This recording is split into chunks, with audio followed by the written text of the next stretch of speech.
Pursuant to the open meeting law, any person may make an audio or video recording of this public meeting or may transmit the meeting through any medium. Attendees are therefore advised that such recordings or transmissions are being made, whether perceived or unperceived, by those present and are deemed acknowledged and permissible. The board requests that you please be courteous to the proceedings and turn off your cell phones. The planning board reserves the right to administer oaths, summon witnesses, call for the production of papers, cross-examine any person giving testimony during the proceedings, declare recess, limit debate, inspect the subject site or buildings during reasonable hours, and adjourn the hearing for cause. The order of business will be announced by the chair. All questions should be directed through the chair. Any person wishing to speak, please raise your hand for recognition. When recognized, please state your name and address, specific interest in the proceedings, and special credentials, if any, pertaining to the presentation. Please speak slowly and within the context of the hearing matter. The hearing is being stenographed and taped for the public record. The planning board reserves the right to exclude any unnecessary, irrelevant, repetitive, or harassing presentations. So first we have a business item, and that's to approve the minutes of the January 15th, 2025 planning board meeting. So moved. Second. So we'll give it to member Kelly and member Foley. All those in favor? Aye. Aye. Any opposed? None. Okay. The first item on the agenda is a public hearing, 552 Hancock Street and 8 Ellington Road, planning board case number 2025-02. This public hearing shall be conducted to review the application of Wollaston Evangelical Lutheran Church, 47 Weston Ave, Quincy, Mass. 02170, for site plan review under Quincy zoning ordinance Title 17, Section 9.5.1, site plan review, and Section 5.1.17, special permit parking waiver, utilizing General Law, Chapter 48, Section 3, the so-called Dover Amendment. The applicant proposes the demolition of the existing church at 552 Hancock Street and adjacent parsonage at 8 Ellington Road, and construct a new church, social service community center, and educational facility with parking for 6 vehicles on site. The facility will include 3 one-bedroom residential units. The applicant also proposes drainage and other site modifications. The property consists of 2 parcels containing 11,440 square feet of land and is located at 552 Hancock Street and 8 Ellington Road. The subject property is located within the Business B zoning district and is shown on Assessor's Map 5016D, Lot 14, Plot 6, and Assessor's Map 5016D, Lot 13, Plot 5. Good evening. Good evening, Madam Chair and members of the board. For the record, my name is Edward Fleming. I'm here on behalf of the Wollaston Evangelical Lutheran Church. As the chairman indicated, we're here to discuss properties at 552 Hancock Street, which is the existing church building, as well as 8 Ellington Road, which is the existing parsonage building. We're here to seek site plan review under the Dover Amendment, which is Mass General Laws 40A, Section 3, as a religious organization and educational organization. The church is certainly entitled to the protections of 40A, Section 3. I'm joined tonight by Tim Wismar from the Wollaston Lutheran Church, and our team includes Jim Edwards from Holmes and Edwards, who's here tonight as well. And Jim prepared all the architectural drawings, and he'll go through the building in a little bit more detail in a moment. Michael Joyce from Joyce Consulting is also part of our team. Michael is the civil engineer, has prepared all the civil engineering plans and drainage plans. Michael is not here tonight. He's on February vacation with the kids, so he was not able to be here. However, he's had communications with the DPW department, and will continue to work with DPW and the peer review consultant. And we're also Erin Fredette from Bowman is our traffic engineer. Erin prepared the initial traffic report that was filed on the initial proposal, which we filed a year ago, and you may remember. But Erin has been asked by Allie Rule, the city traffic engineer, to update that report, and she is doing so, and providing and having conversations with Allie about that. Excuse me. So I'm pleased to be here tonight representing the church. As you remember, about a year ago, some of you may remember, a year ago, we filed a proposal to replace the existing church at 552 Hancock Street. During that presentation and in our discussions with the planning department and the community, concerns were raised about the overall size of that initial proposal. And concerns were raised too about the traffic and the parking that building may demand. And as a result, that matter was withdrawn from this board's consideration, and we went back to the drawing board. And Jim did some wonderful work in making changes to the design of the building that I think directly addressed the board's concern about the overall size of the proposal. So we're here tonight to talk about those changes, but really we'll go through the whole presentation again. So if I could just give a little bit of background, and then I'm going to turn this over to Jim. The church at 552 Hancock Street is a very old building. It was built in 1934. It's falling apart in many respects. It's leaking. All the community facilities are actually located in the basement, and the only access to that basement is a steep set of stairway that goes down from Hancock Street. And this building services an elderly community primarily, and it has no handicap accessibility whatsoever. In fact, the church itself is on the second floor. So a lot of the people that visit the facility need assistance getting down or up the stairs in the facility. There's no elevator in the building that allows them easy access to these services. And the basement of the facility is really not suited for these community services. It's really small. What happens is, during these community services, the church needs to set up the chairs and the tables and then take them down when there's different activities during the day. So it's just not well suited to service the community. As a result, this proposal proposes for a new facility to be constructed on the site. To do so, and to do so appropriately with the handicap accessibility, the church is not only utilizing 552 Hancock Street, but also the parsonage in the back. And this new facility will actually provide parsonage or provide housing for the pastor of the church. And we'll talk about that in more detail as Jim goes through the plan and explains the levels of the floor levels on this building. This new facility will be handicap accessible. It will provide not only religious services in a church on the second floor, but it will also provide community services, and it will be accessible to the community that it serves. This building represents a 10,000 square foot change in reduction in size. The initial building essentially was a square, and I apologize, I don't have it on the plan, Joe. But on this particular drawing, it shows, on this particular drawing, it shows the initial church. It was a square, it took up the entire site. From property line to property line, it was building. The new building, as you can see, is an L shape. It eliminated a large section of building, and that section of building not only was on the grade level, but it also went up 5 stories. So it was a large reduction in size. As I said, 10,000 square feet. So the building size went from about 35,000 square feet to 25,000 square feet in total size. So that area of the building was removed, and the activity rooms, things that were of concern to this board and to the planning department and to the neighbors, like classrooms and activity space, were dramatically reduced in size. Some of the comments that we heard were, geez, those classrooms are going to provide for a lot of children, and that means a lot of drop-off and pickup. And so those class sizes were reduced.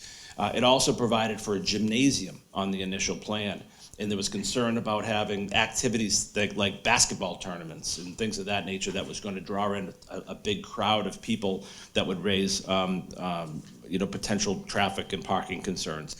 That facility or that activity room has been changed in size dramatically as well.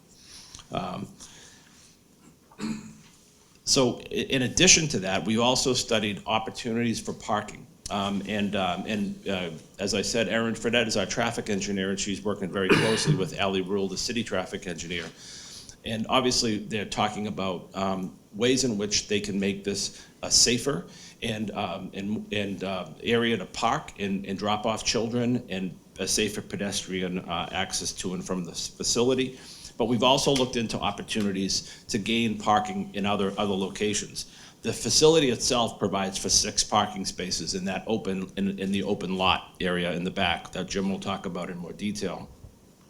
But we also have an agreement with the DeWare Funeral Home next door to utilize the DeWare Funeral Home parking lot during events. And so that's an agreement that we have. It's essentially almost like a tenant at will type of agreement that allows the church to utilize that facility.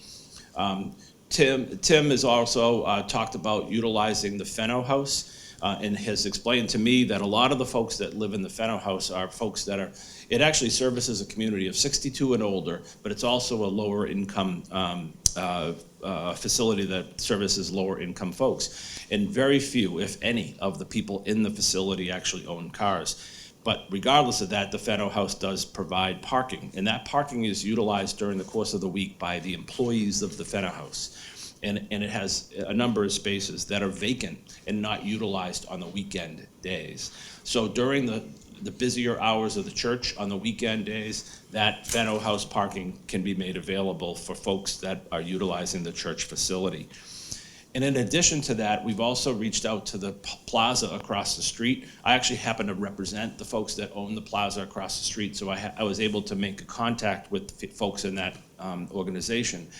And there's a large section of that parking lot across the street in the plaza, kind of in the back, almost on the side of the existing commercial strip of buildings that's not utilized very often. And so we've had initial conversations with them to seek parking at least during construction hours, so that during the construction of this facility, a lot of the employees, contractors will be able to park in that area. And there may very well be an opportunity to park during busier church and social events at the church as well in that plaza parking. So with that, I'd like to turn this over to Jim, let Jim kind of walk through the floor plans so that you have a better understanding of the different social services that are being provided within the building.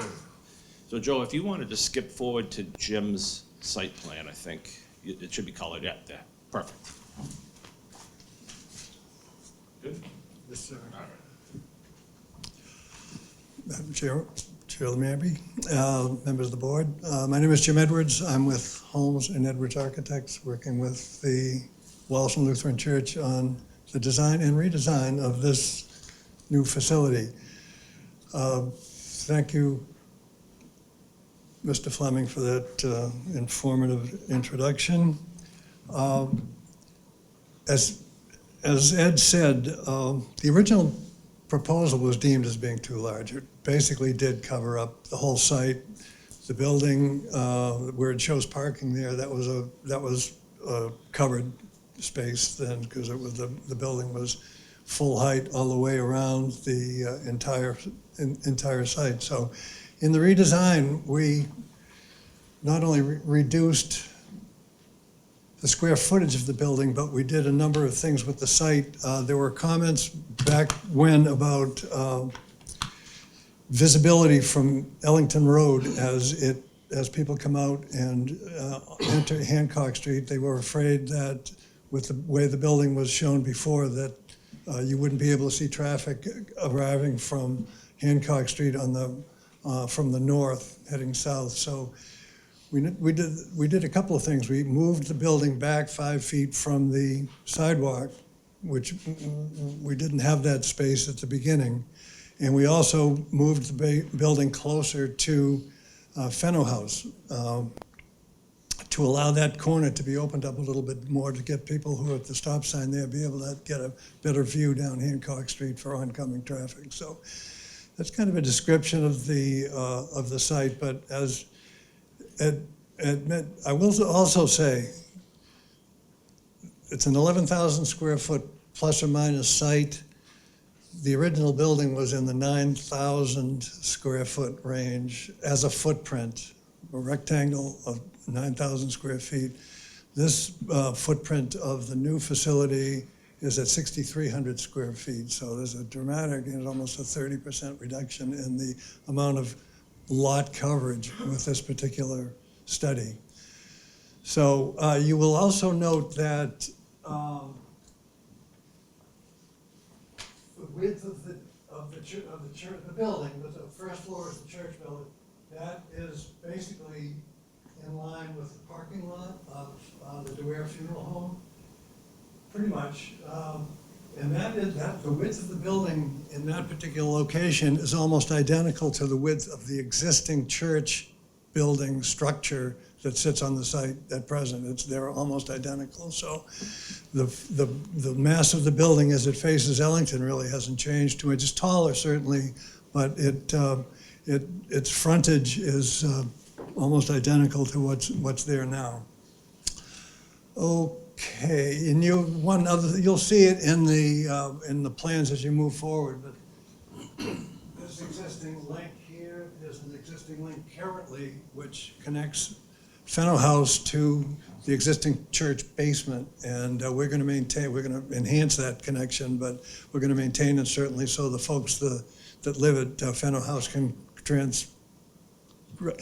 just move over into the new facility without having to go out in the weather, and that's kind of a nice benefit. There's 170 units in that building. A lot of people will be able to move over to the new facility for all kinds of different activities without going outside. So, okay, one more, please. No, I don't want to see any of that engineering stuff. Thank you. Okay, this is good. You can see here that this is the proposed link to Fenno House. Miscellaneous storage rooms, mechanical rooms, sprinklers, elevator rooms, and but mostly it's slab on grade, just some storage, but there's also an elevator stop there, so the folks coming in at the basement level from Fenno House can take the elevator up to the first or whatever floor they end up wanting to go to. So, but that's just back of the barn kinds of rooms. There's nothing fancy down there. The church is first level. It's roughly the same size as the existing church in the 125, 130 congregation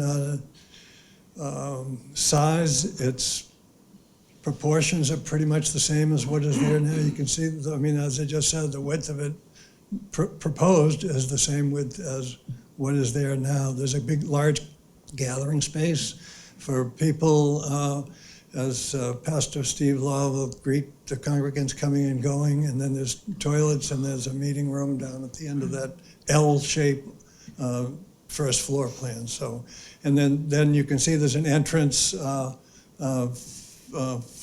off the parking lot into the building. So it's roughly what they have now for a church footprint. So next drawing, please.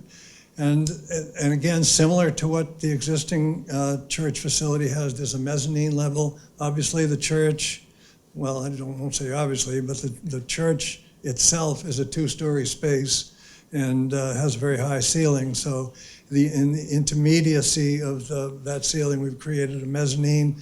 There's a mezzanine in the existing church right now, but it's a functional kind of space for choir practice. Pastor Steve Law has an office there. There's a storage area and private toilet, and then they have audio-visual capabilities and perhaps a small office looking out onto Hancock Street. But the program elements there are essentially what is existing in the existing church. So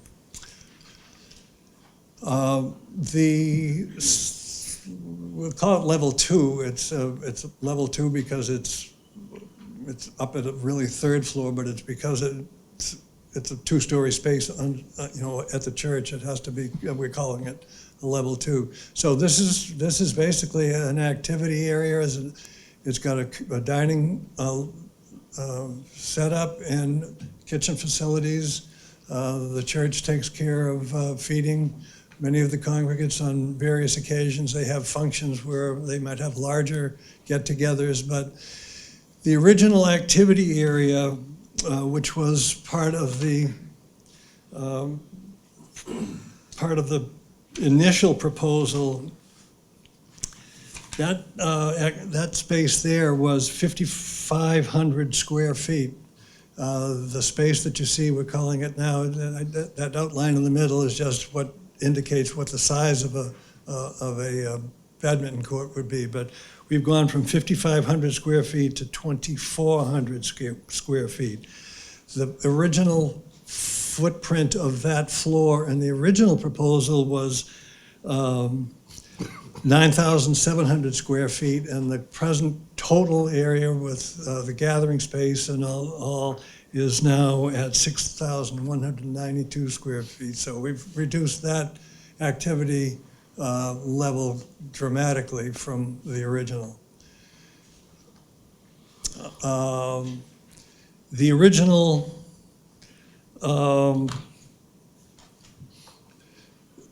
again, the original building was this, so we had many more classrooms, and we've reduced that dramatically. We had 9,700 square feet of classrooms on this particular level, and we're down to, I think, 3,500 square feet. So this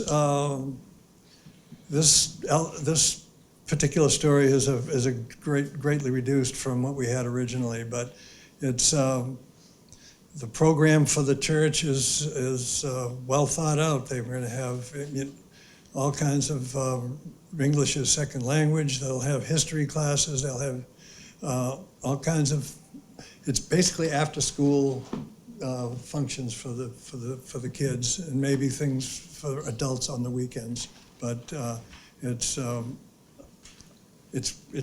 different educational facility than it was initially intended to be. So on the next level, you can see where the activity space was. We're going to hopefully build a rooftop activity area so that the people who use the space, who might want to come out get in the good weather and do Tai Chi or just walk, exercises, whatever. But that is on the roof of the gym, if you want to call it that. And it's just an outdoor space where they can gather.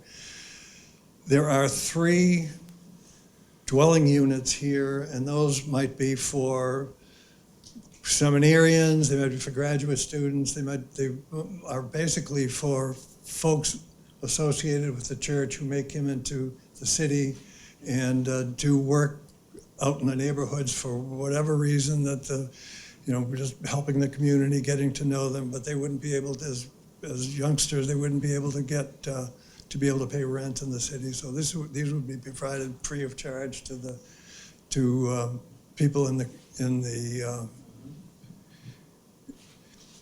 the organization. Let's put it. They'd be brought in from all different points of the United States, depending on their capabilities to work in Quincy. So that's what those are for.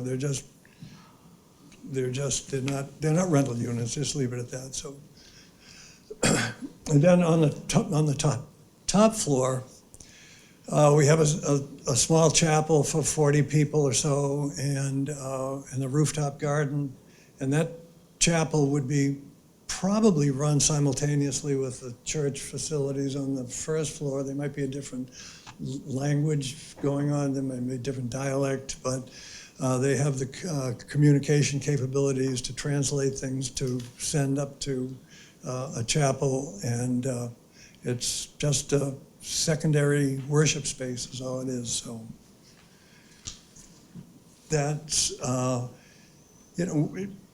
in addition to reducing the floor plan and changing the shape of the building, we tried to introduce a little bit more of an ecclesiastical feel to the architecture of the building. And this elevation faces out onto Hancock Street, and it's the chapel has a high roof, just as the first floor worship space has a high roof, and we're going to have a stained glass window up there, with the western light coming in. But that's going to be a very, very nicely designed space for private worship. So, and next is good. This is just an elevation from Ellington Road, and the light section is the building, essentially in the same width as the existing church, and the darker section is the parking area. And what you're seeing basically there is the dark is basically the gymnasium, the two-story.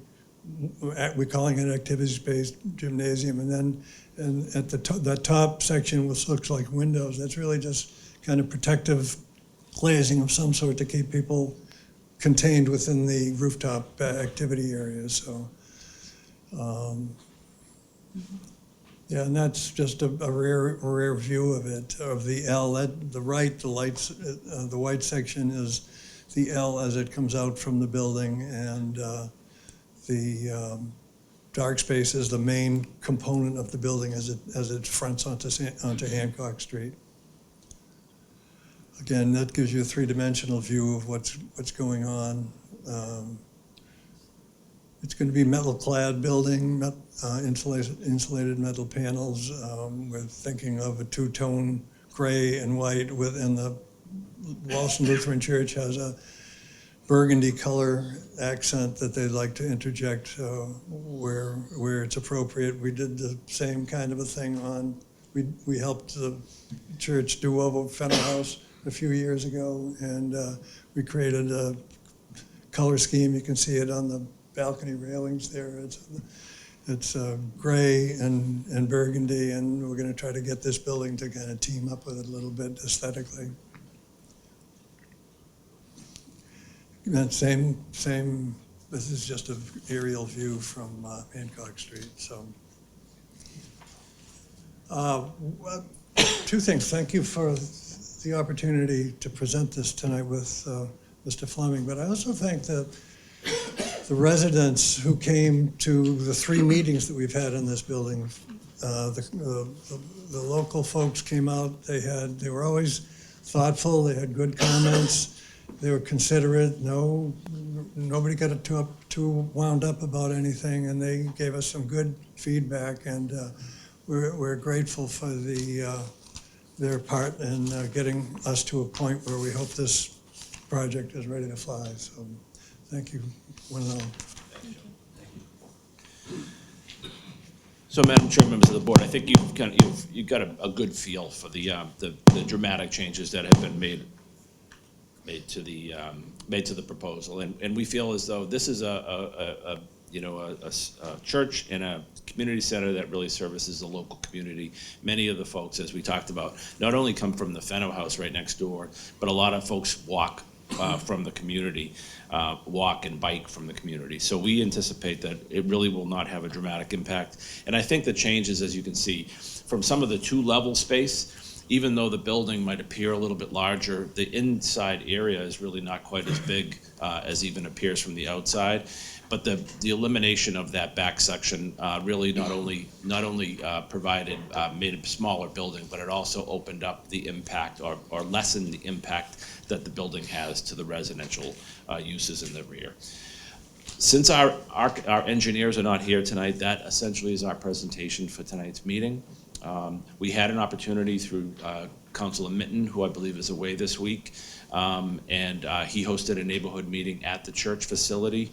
I thought it was reasonably well attended. Some great questions, comments, and concerns that were raised in the meeting, and I think that Jim did a great job in trying to directly address those concerns of the community. In the end of the day, I think we assured them that this is not going to have the impact on traffic and parking that they really were concerned about. So, thank you. Thank you. Let me see if anybody has any questions. Yes. Good evening, Councilor Jim. Good evening. My first thing is to say I'm happy with what you came back with, the design. I like it. I think it looks nice, and you got that setback. And now this is probably a completely crazy question. So you have an outdoor area in the back, activity area. Would there be any type of I know this is really crazy, but nobody would ever put pickleball out there, or any type of basketball playing, or any type of volleyball playing because that noise would carry, I would think, you know, even though the next door neighbor it's their garage and then their house, the abutting neighbor behind there, I just wouldn't, I don't think I'd want, I know if I was living next to it, I wouldn't want to hear that on the deck. And the other part is the garden area, which I think is lovely, but overall, I think it's attractive, and I think you've done a nice job, Jim. That space will be limited to passive outdoor activity, walking, maybe dancing, so things that are, that won't be intrusive on the neighborhood and as far as noise. No basketball, no volleyball, no activities in that fashion. It's really just, it's actually an opportunity for the folks that utilize the facility to have some outside space, you know, because they don't have that necessarily Yeah. otherwise. So we serve mainly, Tim, why Could don't you just, yes, thank you. just identify yourself first. hi, I'm Tim Wismar, 32 Piermont Street. So the population that we serve is mainly elderly Asians, and they are very into doing Tai Chi and Qigong in the morning. So that was the main thought behind that space. I love which it. is I just, people I don't want it outside. to be, Yeah. you know, too much noise or, you know, thinking about the other people there too. I think it's great, great. Yeah, I just Sun, thought it was worth fresh air. mentioning that was the idea behind it. Thank you. Sure. Yeah, I have a few Member Kelly, questions. yeah. So, number one, on the transformer out front on Hancock Street, it's in between, it looks like it's on the Fennel House property. And I was wondering, I don't like a transformer right on the edge of a sidewalk with traffic moving up and down. Can be hit very easily, cause a problem. Have you looked into possibly moving it down to like Ellington Road? Can tuck it down near the parking lot, conduit down, yeah, so AS 100. Bring it around to the, on the other side, put the transformer there, tuck it in the back corner of that, and bring it in. I just don't like that up front. Again, it can be hit very easily, and it's right on the side of the road. You're talking 6 feet off the road. Yeah, we can certainly look at placing that in a different location. I think the whole issue, as you know, it will be a discussion with National Grid, where I they'll don't be, think where they'll they have a will be problem, 'cause all comfortable you gotta do is servicing it. Conduit to the electric room. Okay. It's, you know, it's not, it's just my idea. Then, I got a couple other questions. So then, you have a mechanical room on A101B that's like up in the middle of nowhere. How do you get up there? You got it in an open space, looking to the sanctuary. Up in the top right corner, right? Yeah. Back. AV room, nope, Yeah. mechanical. This. That's gonna be, I don't know if it'll be in the air handle, we haven't designed mechanical systems on this thing yet, but that's like on the roof of that little, let's call it a sacristy, a dressing room for Yeah. festival. So, you're right, I don't know whether there'd be. I'm just looking at the an plan and I'm like going, Yeah, gotcha. I didn't bring my pixie dust with me. At the best, that would just be a little air handler to take care of something, but I don't think we wanna put you're right, we don't wanna put a mechanical room where you can't get at it. Right. It just was in a funny spot. Good observation. And what do you have for outside lighting in the parking lot, in the, just around the neighborhood? I mean, do you have any outside parking lot that's gonna light up the parking Yes, lot and at the all? photometrics were due, but if you wanna go back to that site plan, I'll just show you where the Yeah. outside lighting is going to Sure. be. We talked about, I've got a lighting engineer designer, we talked about poles, but he thought we could get 1, 2, 3 building lights with the proper beam spread that brings the light out to here, gets the parking lot taken care of nicely Right. and gets people in and out without any problems. This is a soffit, if you wanna call it, because the gymnasium section goes over this, but we're gonna have just some downlights in here.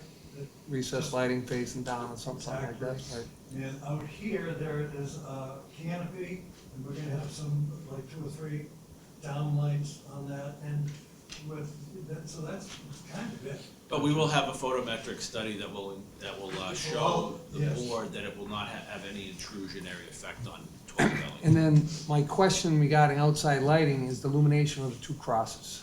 what are you gonna have for lighting on the crosses? You said illuminated crosses. One's facing Hancock Street, one's facing Ellington Road. Tim might say something about one of the crosses. It's on the existing North Lutheran Church. Well, I'm asking about the illumination. You on Yeah. your drawing, it says illuminated crosses. It would have a spotlight. So a spotlight shining up on the cross. It's not gonna be a, Yes. it's not gonna be It's not gonna be- illuminated cross. No, it won't be. No, it's not gonna be pink. Probably gold leaf. Any spillover will go to Gotcha. infinity. I got you. I got you. Exactly. Yeah. I do like the change of the building from the first building that you guys brought in front of us. At least now you have a laydown area for when you're building the building. You didn't have any of that before. I mean, I know you've set it back a few feet on the sidewalk. I mean, have you thought about maybe kicking it back just a little bit more to give a little more room on the sidewalk possibly? I don't know, that's just throwing that out there, you know, but, other than that, those are my questions I had, so, I appreciate your answers. Extra questions. Any questions from here? No? Okay, all right, I have, I would say a handful of questions. So first, I would like to commend you, it's, I mean, substantially smaller than what we had previously seen. In terms of parking, so I know you mentioned an agreement, tenancy at will with the funeral home during the events.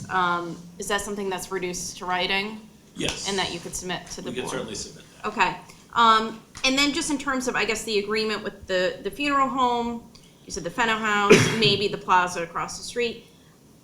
I would just want some demonstration that any parking share arrangement is not creating a zoning issue for those other properties. Because if we previously permitted a site with, you know, X number of parking spaces, and I'm all for parking share, I think it makes sense, especially if you're using things at different time. We want to make sure that the zoning is buttoned up and we're not creating any issues relative to that. Site deliveries, how do you anticipate deliveries happening? Yeah. Just backing, I mean, driving from, yeah. Come in here, this way there's access to a hair elevator, it has to go up food or whatever from the, but I don't think there'll be any, necessarily any deliveries. on Okay. it. So, but backing out onto Ellington Road.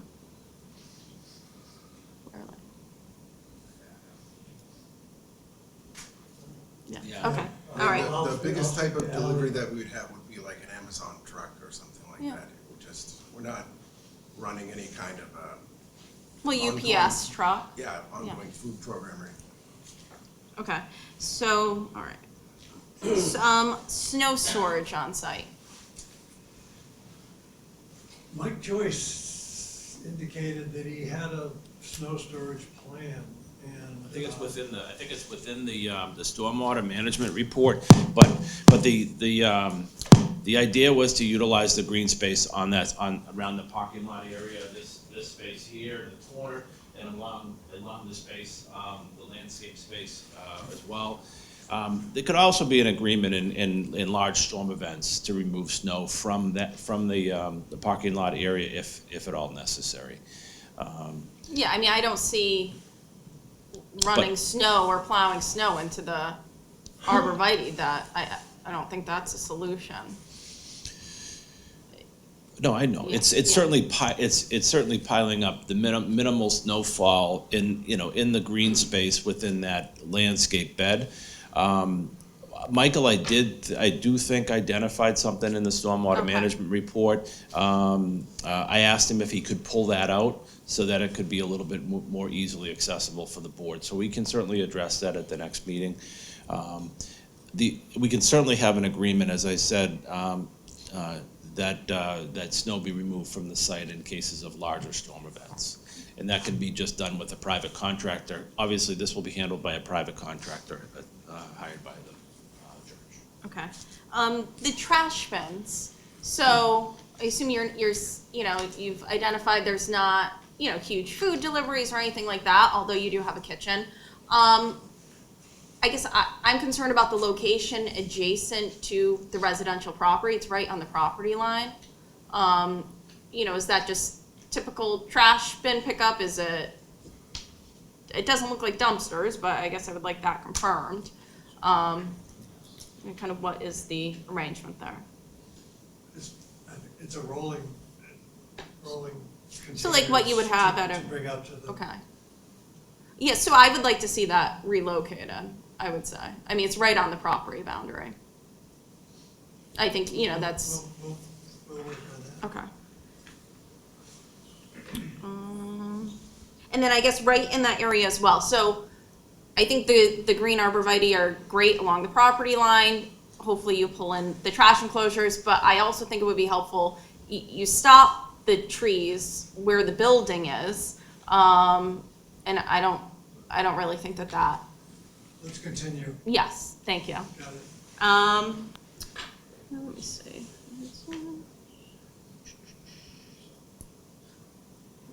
I think that's it for right now. Just let me see.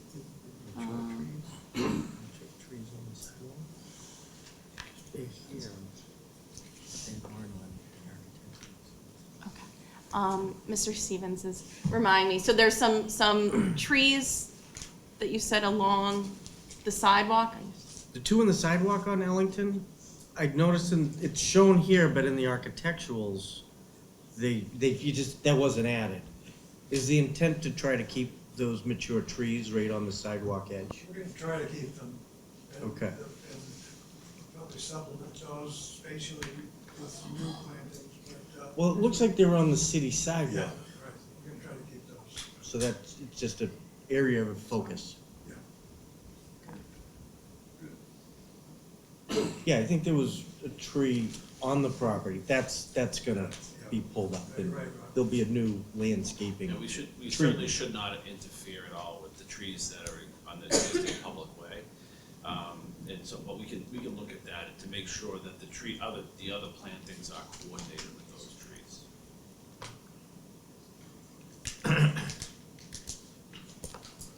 And then I guess one more question. So if you're directing or you're contemplating all of this parking happening off-site, as, you know, it must, are there any proposals or have you communicated with the city at all about improvements to sidewalks? And the, you know, signage and visibility? I know that our traffic engineer has had some conversations with Ally Rule, and I believe that Ally asked for an update on some things. Certainly, there's gonna be some changes to some of the on-street parking. There's a significant amount of on-street parking that's available for this church now, that's really underutilized. And the church is almost the only party that utilizes that parking on street. So we actually anticipate that a lot of the parking for this particular use will be serviced by the on-street parking. But there were some things, like eliminating certain spaces, like, for example, a space that's too close to the corner, Ally Rule wanted that to be opened up, so there's gonna be some new signage placed in there. It may be on the other corner as well. So there are some modifications on the on-street parking, but also for the sidewalk itself. The fact that we've actually created or pulled the building back a little bit too, opened up the sidewalk a little bit. So I think there's been some discussions about how we can make that even more pedestrian friendly. So I think there's plans to do some work along that sidewalk corridor. That will be shown, and I apologize that that Ellie's not here tonight. I think some of that is spelled out in her traffic report. I can certainly, but we can certainly ask her to be present at the next meeting to kind of talk about some of those things, or at least have that conversation with Ally so that some letter can be provided to the board about that. Okay, thank you. All right, so this is a public hearing, so we'll open it up for public comment. Anybody wishing to speak can just raise their hand. I'll call on you. There's also sign-in sheets. You can sign in for, against, neutral, but concerned or interested. So anybody wishing to speak on this application? Okay, all right, great. So I think we're gonna need a continuance on this, Correct. 2 months to April 16th. Correct. Okay. Motion to push this out to April 16th? All right, is there a second? Yes. All right, so, Member Kelly, Member Mead, all those in favor? Aye. Okay, great, thank you. Oh. Yeah, this time. Yes. I took it out too. I have it. Sorry.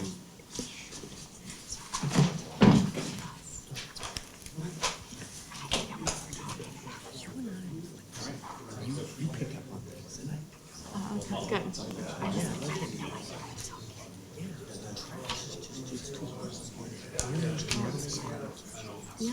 Actually, there is two floors. Yeah.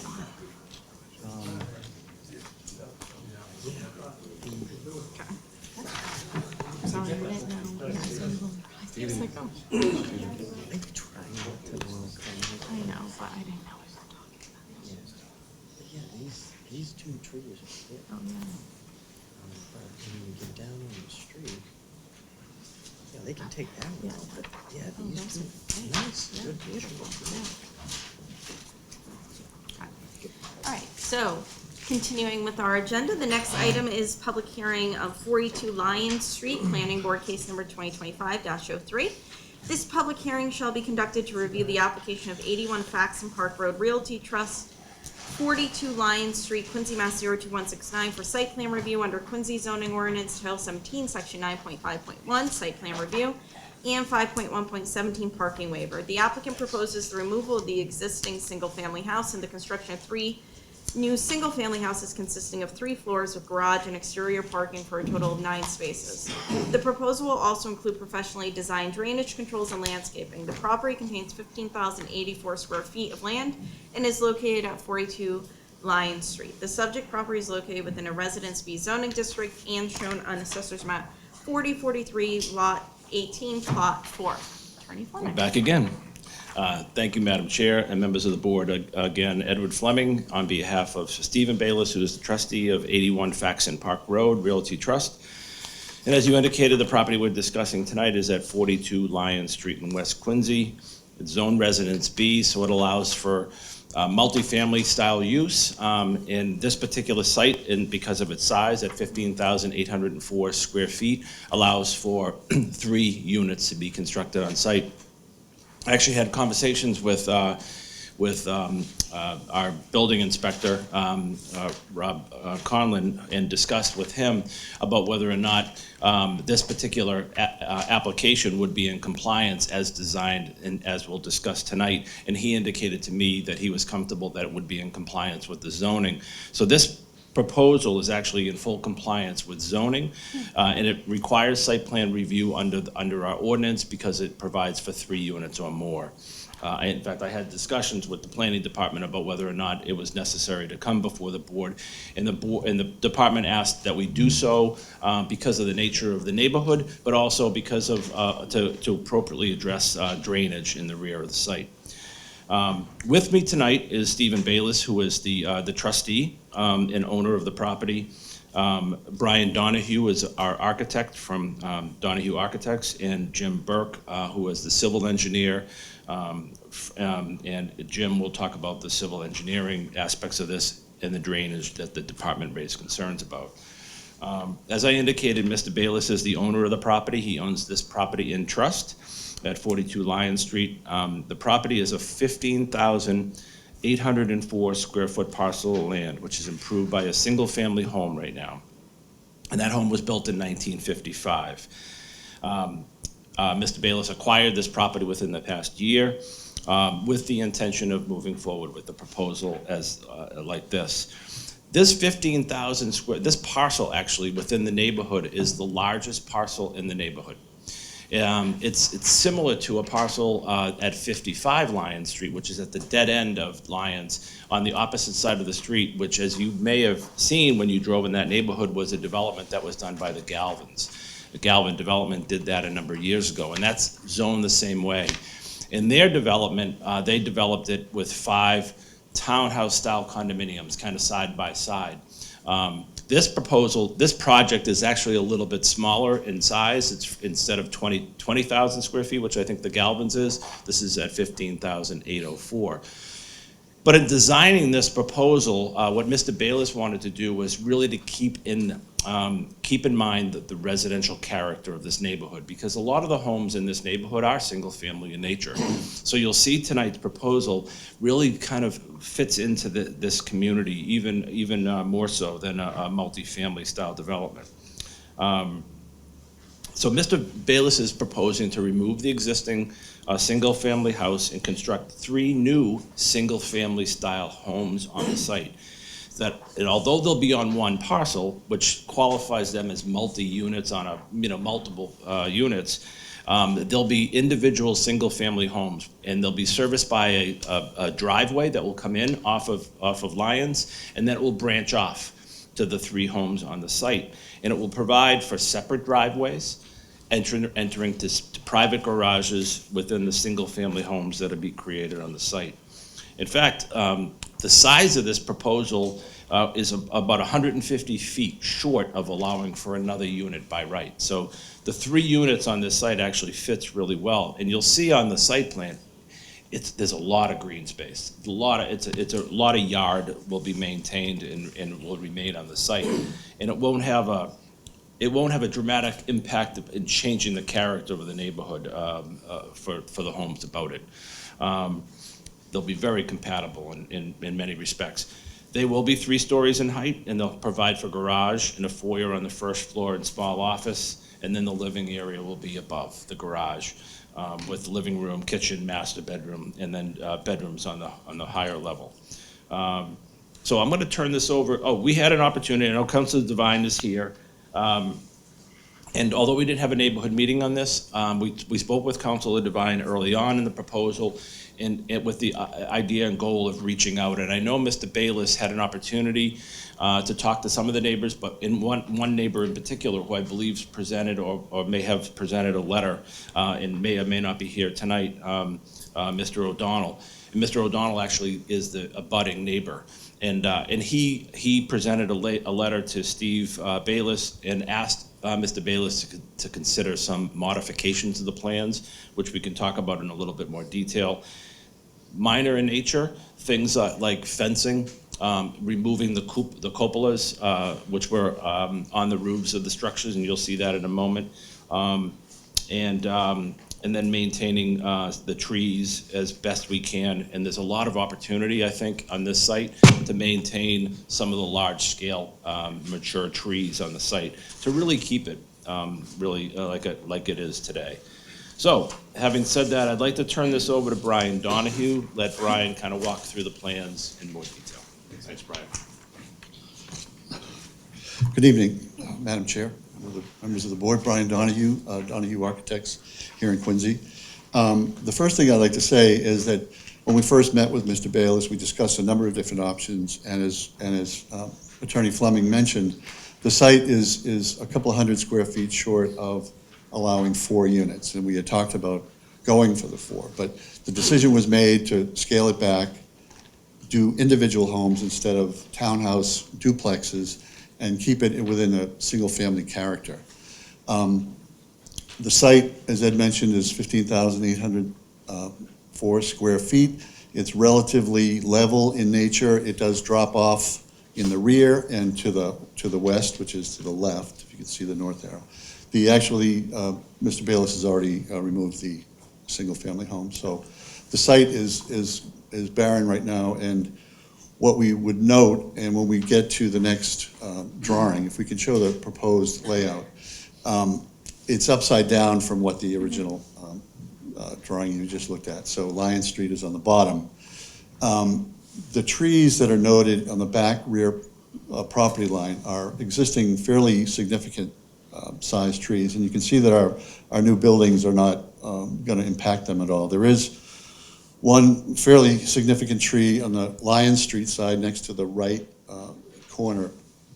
I don't believe that we'll be able to save that, but the other large trees on the back of the site are hopefully we'll be able to save them. And with some pruning, I think that some of them are in jeopardy of losing limbs and so forth, but I think that Mr. Bayless has agreed to prune them and bring them up to snuff. So as Ed mentioned, we've got 3 very modest style homes on the lot with a front shared driveway that brings you into the center of the site and brings you to each residence. So there's a 2-car garage and a foyer entry with an office or a bonus room on the ground level. And also I'd like to note that the zoning chart on the right shows that we check all the boxes in terms of setbacks, floor area ratio, lot area per dwelling unit. So this project does in fact meet the bylaws in terms of all the criteria in the zoning bylaw: parking, height of the buildings will be 34.5 feet tall to the ridge line. If we could go to the next. So this slide just shows the typical floor plan. All three homes are exactly the same, approximately 2,000 square feet, which also fits into that floor area ratio. Showing the ground floor at the bottom right, two-car garage, foyer entry, stair up to the living space, a bonus room at that level, which could be an office or whatever the homeowner chooses. You bring up to the next level, the second level is living space, kitchen, dining, and the primary bedroom. I've been told that I have to say primary bedroom now instead of master bedroom. A master bedroom, primary bedroom suite with its own bath on this level, which is it's a nice feature to have on these, so it doesn't limit sort of elderly people and seniors actually living in these, or 55 and over. Then the top level is 2 bedrooms and a bath, a shared bath for those 2 bedrooms on the top. I keep saying that, I can't get away from it. The primary bedroom has a cathedral ceiling, so it's small in dimension, 10 by 12, but it'll have nice ceiling height to make it more appealing. Next slide is our elevation showing the general modest character of a New England home with shingle style and clapboards. It shows the 3-level. The front top right is the garage entry with the man door entry into the foyer on the left, master bedroom, primary bedroom above that, living space, and at the top level, we've dormered it so we can bring the eave line down to make it appear to bring the scale down. So it does have a dimension to the ridge line of 34.5 feet. Finally, the renderings show bird's eye view and eye level view of the property and the homes. We've tried to make it appealing in a way that we've given each home a different color to characterize that home as the person that buys that. I live in the red home or the gray home. It shows just 3-dimensionally how these buildings interface with each other and what the character of the site as a whole would be. In general, I think I know that there are concerns about visibility and fencing and so forth. What our plans would be to have this professional landscape plan done, which we haven't produced that as of yet. In terms of lighting, I think that our intent here is really to have sconce lighting on the buildings at the entryways. That bay in the front over the garage would have recessed lighting to light that area, and any other egress door would have a small sconce. So I don't see this as illuminating any more than any other single-family house. We don't really have plans, or we haven't talked about any kind of bollards or posts out in the parking area.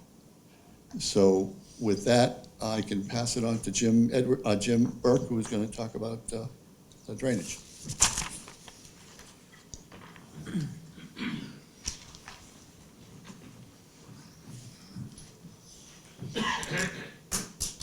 Oops, there we go. Good start. Good evening. My name is Jim Burke. I'm with Tassell Burke Sala, our offices here in Quincy, and here tonight to discuss the civil site aspects of a small 15,800 square foot project. The original single-family house is about 1,600 square feet, and as discussed earlier, the topography kind of slopes east to west down the street. The street's about 3-4% in grade. The topography also slopes off to the south. The fairly steep gradient, and what we're proposing really is to kind of maintain those grades, but at the same time, if you look at, I don't know, Joe, if you get maybe the second, that one works. You can see the retaining wall on the back, and that just kind of levels out the backyard for the homeowners of that particular unit. And you can see the green space. It's all great usable stuff. They have existing water and sewer on the property as well. We're going to be cutting capping for the existing services. Each of these homes have their own water service, sewer service, and we kind of designed it that way in particular to kind of keep it more of a single-family home aspect. So they're basically sharing a driveway. They'll all be traveling, bringing their trash out from the garage and putting it curbside. So you have like kind of a condo situation where everyone has their own home. It's an unusual development. I haven't done one like this in a long time. Stormwater control, we have a significant amount of underground infiltration. The ones out front were butterflied a catch basin to take on 6 concrete 4x4x4 recharge units. In addition to that, we have some individual ones to capture the roof runoff as well. There's significant improvement for all the point discharges. There's one to the south that's cut in half. There's one to the west that's also cut in half, and actually Lion Street has also reduced in runoff with regard to what the town has to handle for runoff coming into to Lions itself.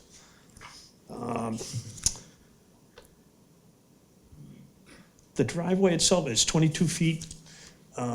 There is parking for each, there's 2-car garage for each unit, and there is parking out front for each of the units. So the parking itself is significant for this development.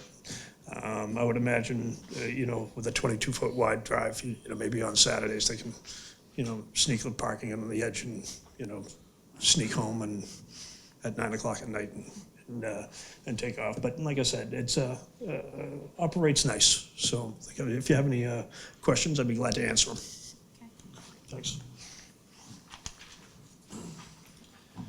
So that is our presentation. I think this the proposal gives a great opportunity for single-family housing ownership. That these will all be sold as private single-family homes with an association to maintain their properties in accordance with certain rules and regulations. That's our presentation. Thank you. Great, thank you. Does anybody have any questions? Over here? Yes, Member Fulton. Just one question, Mr. Burke, maybe. What's the height of that retaining wall? Because the site, you're right, it does slope. And it's saying that it's on grade on the back side of the wall, but make sure, match existing grade. Match existing grade, yeah. So it's So on the front, well, how high is the wall? itself? 4 feet. Okay. Yeah. So it's really So just it's kind of a wall. Yeah, exactly. It is a wall. If you look at as it slopes off towards the south, probably comes in at like a 4-to-1 clip. I toyed with doing a walkout, but with these foundations are all kind of slab on grade, and I thought given that wall's not going to be too expensive to build, and there's a couple ways to do it too. And we talked with it with Mr. Bayless with regards to maybe you could do 2 tiers, you do like 2-footers and that kind of thing. There's a lot of opportunity to really kind of No, mold that I gradient. actually like it. Yeah. I mean, it's gonna make that land a lot more, Usable. family Yeah. friendly. Yeah. It'll be a usable yard. Yeah, because- absolutely. I see a little bit of Little League going on in the Yeah, there you go. backyard. Okay. All right, thank you. That was my question. Thank you, Madam Chair. Just have one, could we go back to SP 100, the zoning chart that was on there? So I know that you indicated that you're compliant with all of that, but I guess I'm having trouble because it looks like, there's a 10-foot, 8-inch setback on the left, there's a 9-foot, 11-inch setback on the right, outside of the building envelope. The way the bylaw reads Yeah. is that on side yards, you can use an average, as long as the Okay, average got it. is All right. 13. So if you take those 2 numbers and you split it, you get 13. Okay, all right, great. That threw me too. Okay, yeah, I'm like, what is going on? Okay, that's unusual, that's an unusual provision, okay. And you said for sale condos?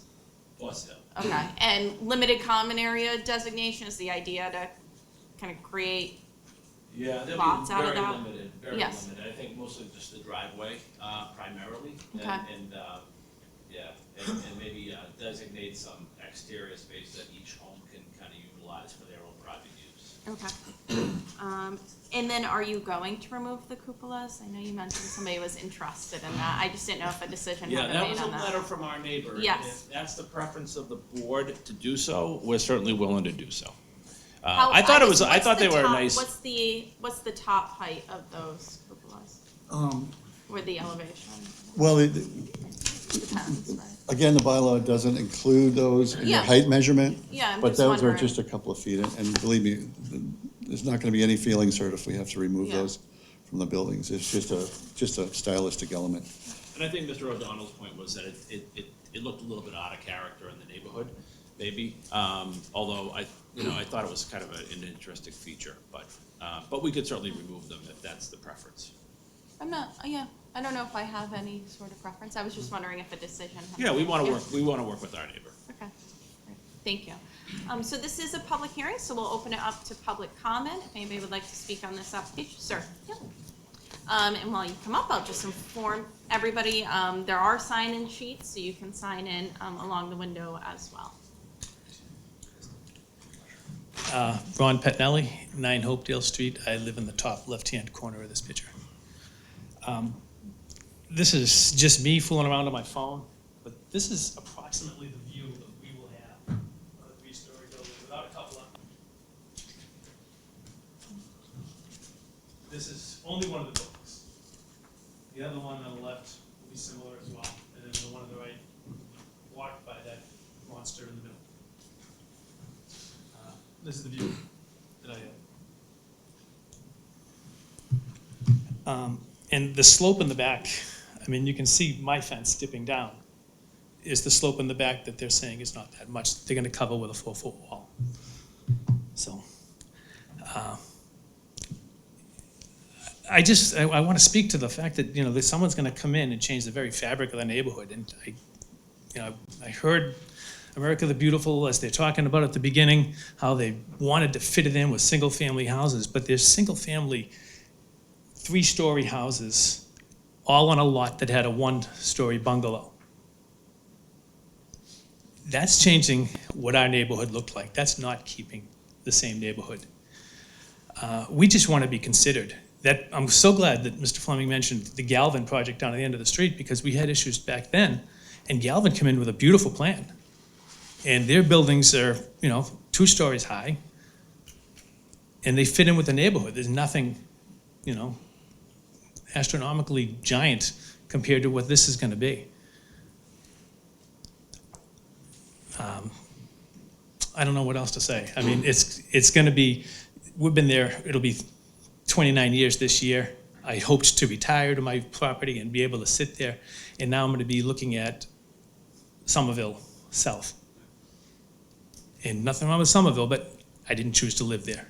We chose this neighborhood. We've got great neighbors, beautiful neighborhood. Not happy with Southeast Expressway, but I can't move that. That was there when I came. Again, no matter what you do going forward, I hope they've done their traffic studies, because 9 cars coming out of that neighborhood, it's brutal coming out of there. This is a dead end off a dead end going onto West Street. 7 to 9 in the morning, 3 to 6 at night, 9 more cars is going to be crazy. And if the excavator comes back, please don't let it drive through the neighborhood again. It tears up our roads, and they're bad enough. Thank you. Thank you. Anyone else wishing to speak?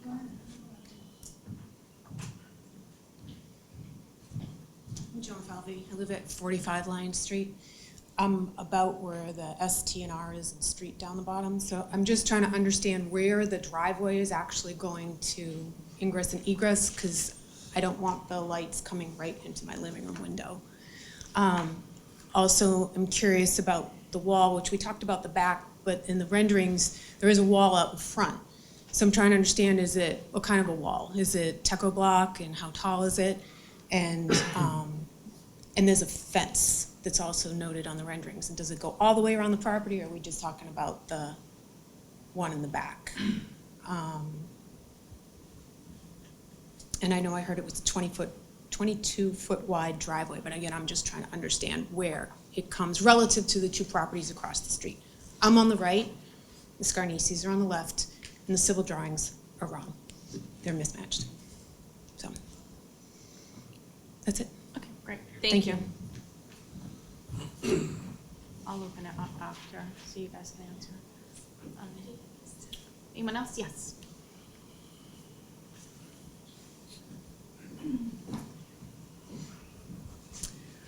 Lisa Johnson, I live at 51 Lion Street, almost across the street from this.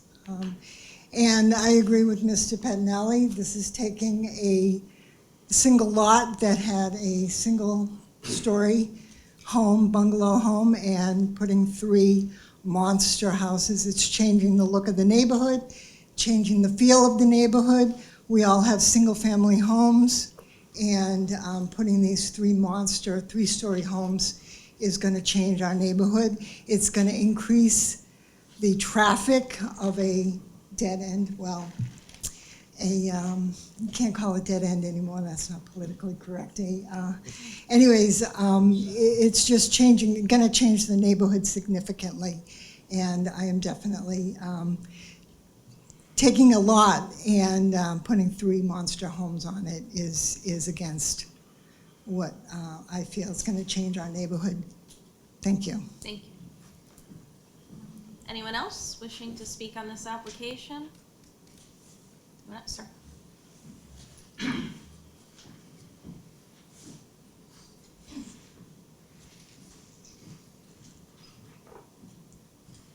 Good evening. My name is Dan Gill, and I live at 19 Hopedale Street, next to the Pettinellis, so I'm right behind the property. I guess one of my biggest concerns is the drainage, and I guess that's being addressed, but it is a big concern because there's been water issues in the neighborhood. And also the height of the retaining wall. When I stand in my backyard and look up at the property, it's a lot higher than 4 feet. So I'm not sure where that number comes from. But I mean, I would say it's 10 feet. And I don't know what kind of a wall I'd be looking at. And I'd rather not look at a block wall 10 feet high.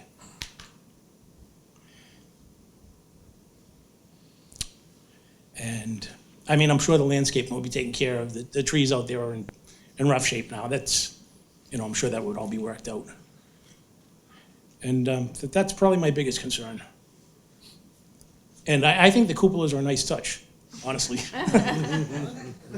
So put me down for yay. Thank you. Thank you. Anyone else wishing to speak on this application?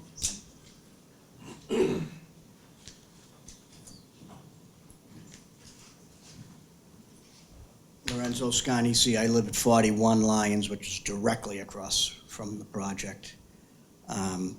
I am in favor of losing the cupolas too. I don't think they fit in this. We don't live in Marshfield or Duxbury or Pembroke where that type of stuff is used. If they're doing anything out front with walls or fencing, I just want it to be a wall that matches the neighborhood, not a concrete wall or blocks or whatever. Make it look like the rest of the walls in the neighborhood, and if there's going to be fencing in the front, no higher than like 4 feet. I know on the plans it shows 8-foot fencing around, 6-foot fencing, I'm sorry, around the property. I don't want it to look like a compound. And that's, I don't have any other concerns, I don't think.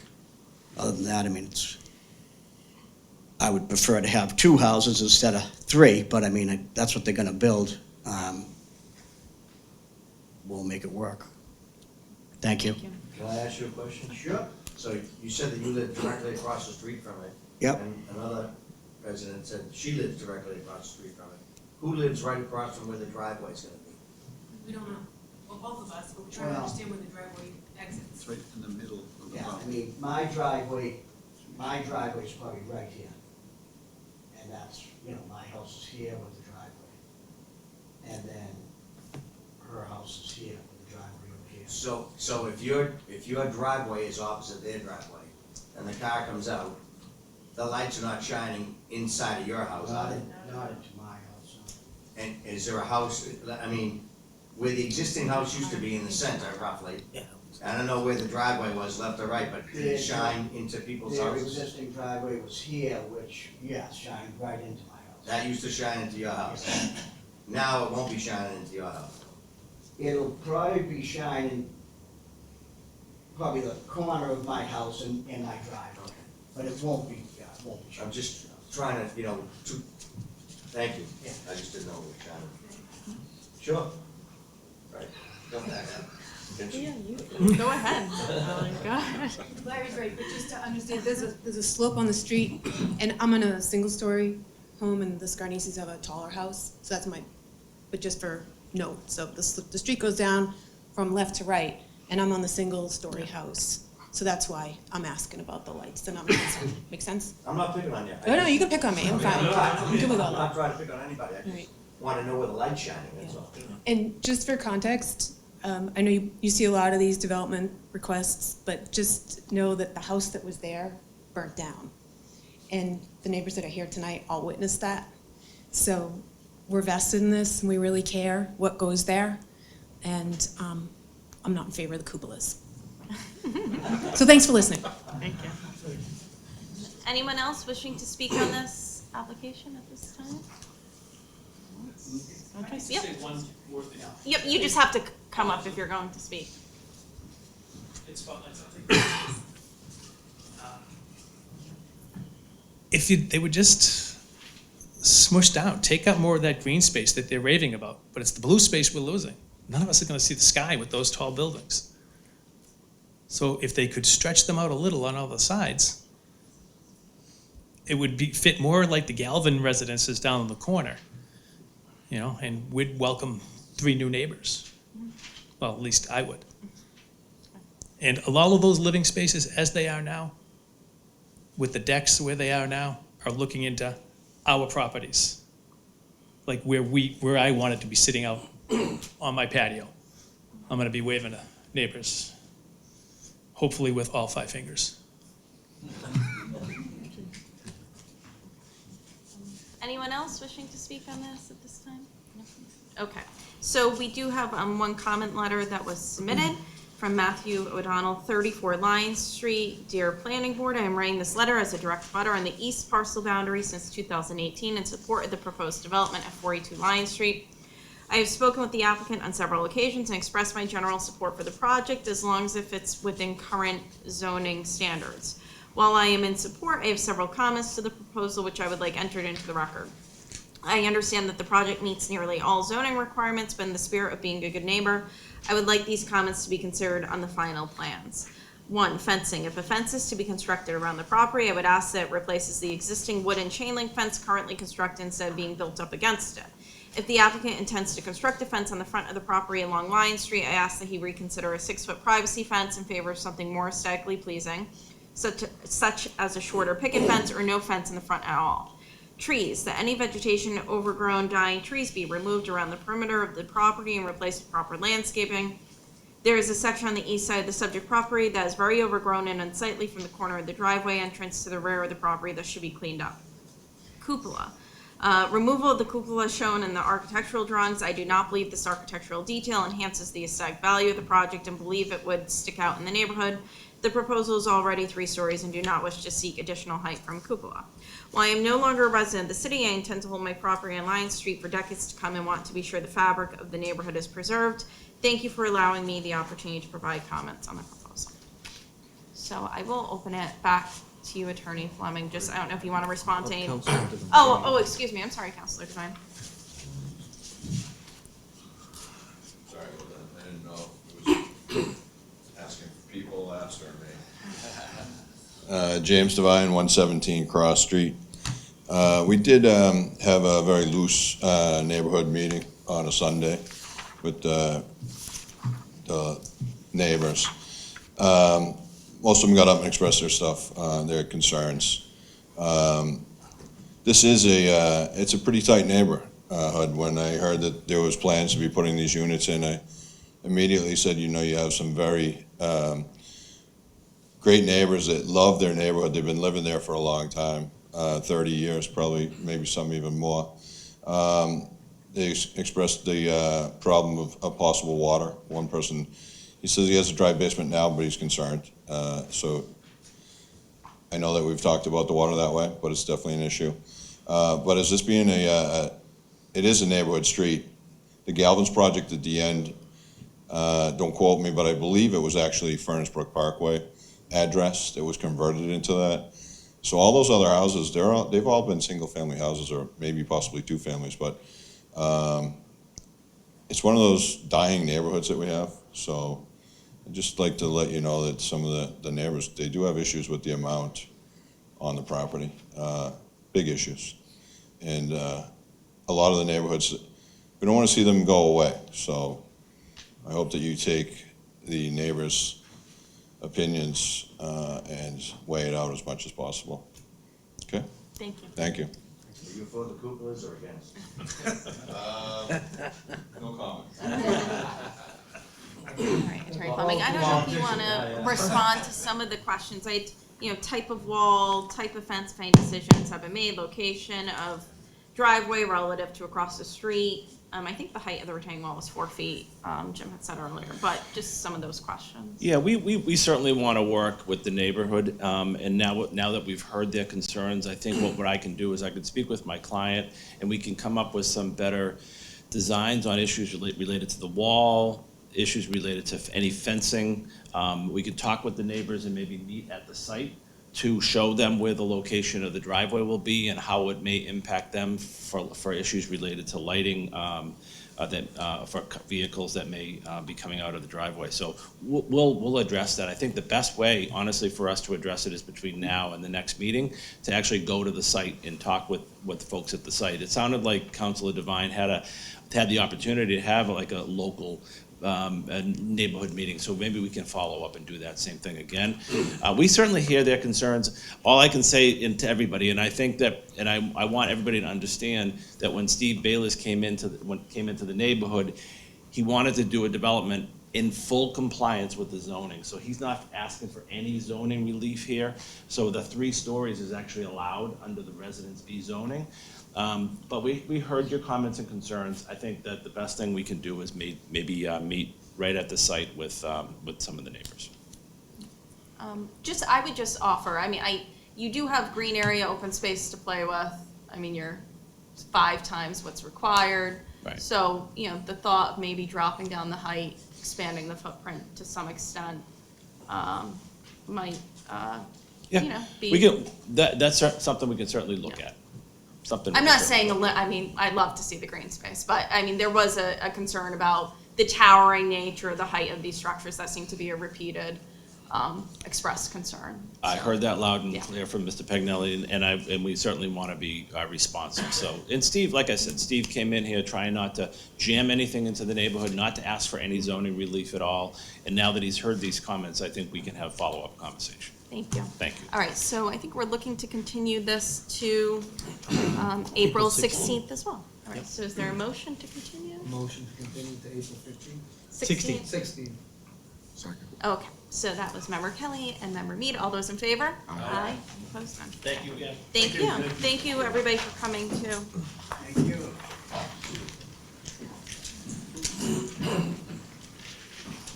Hey, how you doing? All right. So the next item on the agenda is public hearing, 45 Station Street, Planning Board case number 2025-04. This public hearing shall be conducted to review the application of 45 Station Street LLC, 40 Harness Lane, Braintree, Mass. 02184, for site plan review under Quincy zoning ordinance Title 17, Section 9.5.1, site plan review, 5.1.17, parking waiver.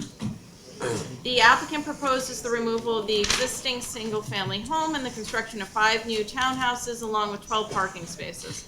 The proposal will also include professional design drainage controls and landscaping. The property contains 13,135 square feet of land and is located at 45 Station Street.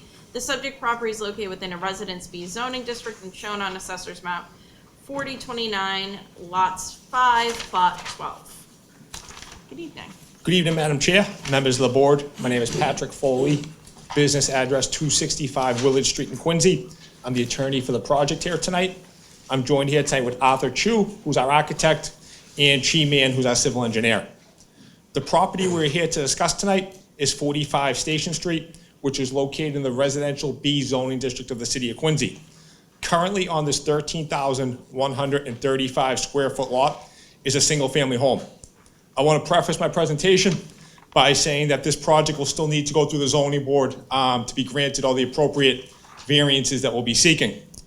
Station Street and the abutting Westford Street has only a handful of single-family homes, but for the most part is mostly all multifamily homes and a couple larger developments sprinkled in there.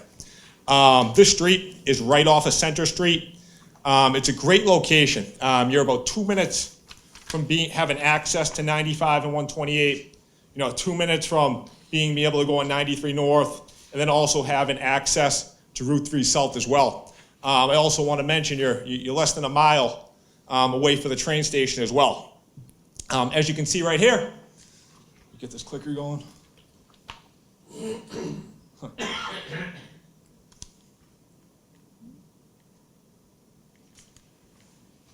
There we go.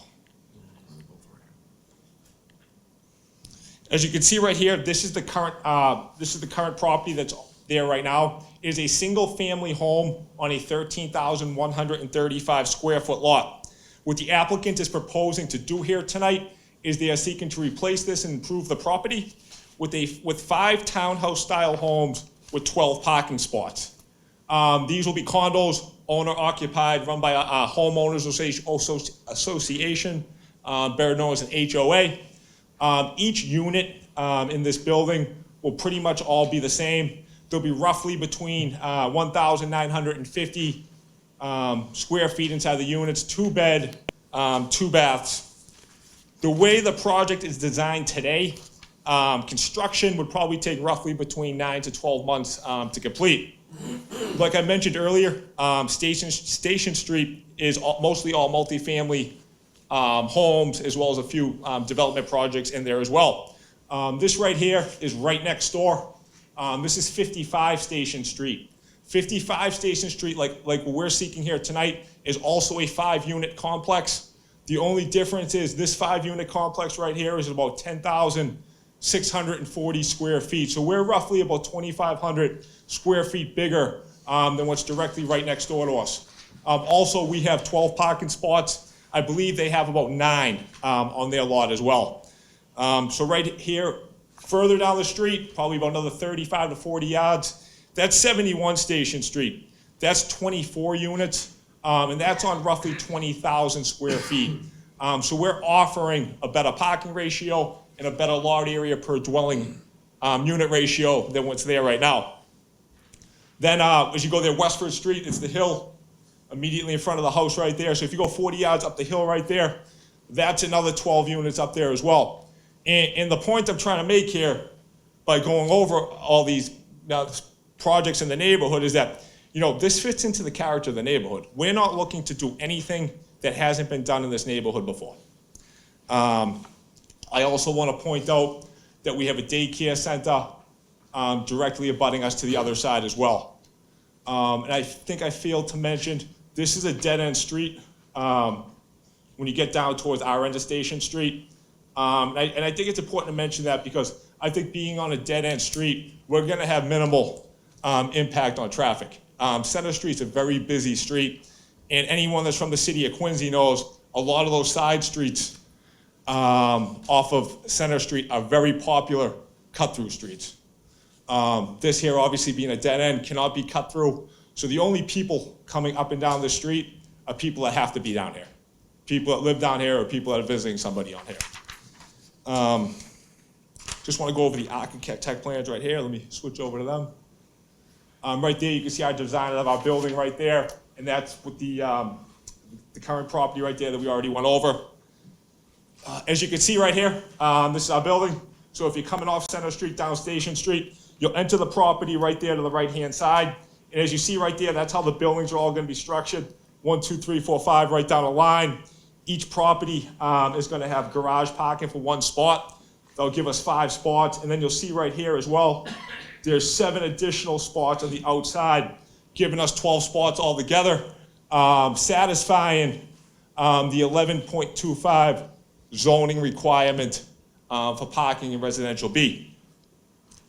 Just going over the floor plan here a little bit on the inside. As you can see, this is our first floor right here. And I know I said earlier in the presentation that all 5 of these units are gonna be roughly around 1,950 square feet, and they're all pretty much gonna mirror each other. So right here, as you see, the first floor, we're gonna have a spot right there for a car. We're also gonna have space in there for trash barrels and recycling bins. Due to the size of this project, trash and recycling will be the responsibility of the owner of the property. So like we all do, trash night, I believe it's Thursday night, in that area of the city, they'll drag their trash out front and the city will come by and take it. Also in there, the first floor, you'll see there's mechanicals as well as a small office. Jumping up to the second floor right here, traditional living room, kitchen, 1 bedroom down there as well, and an outside balcony off to the side as well. Going up here, this will be the 3rd floor. So the building will be 3 stories. Once again, that'll be satisfying residential B zoning variances by being 3 stories high.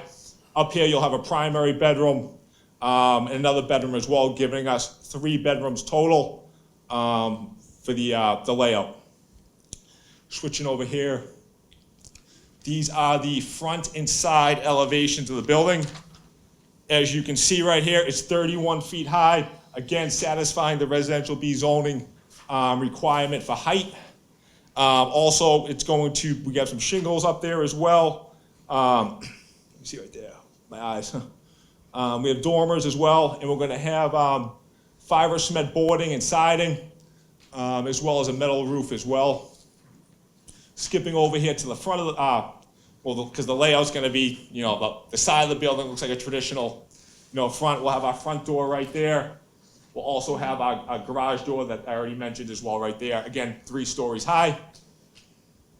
This is the back of the this other side of the building right there. As you can see, we have a balcony overlooking the 2nd floor as well. Little landscaping right there in the back. We have a lot more coming when we get to the landscaping portion of the presentation as well. Right there, that is hopefully the finished product. But I know, like anything, we're gonna have to talk to the board and hear some neighbor feedback on this as well. Skipping over to our site plan. Like I've mentioned before, 13,135 square feet, single family home on there right now.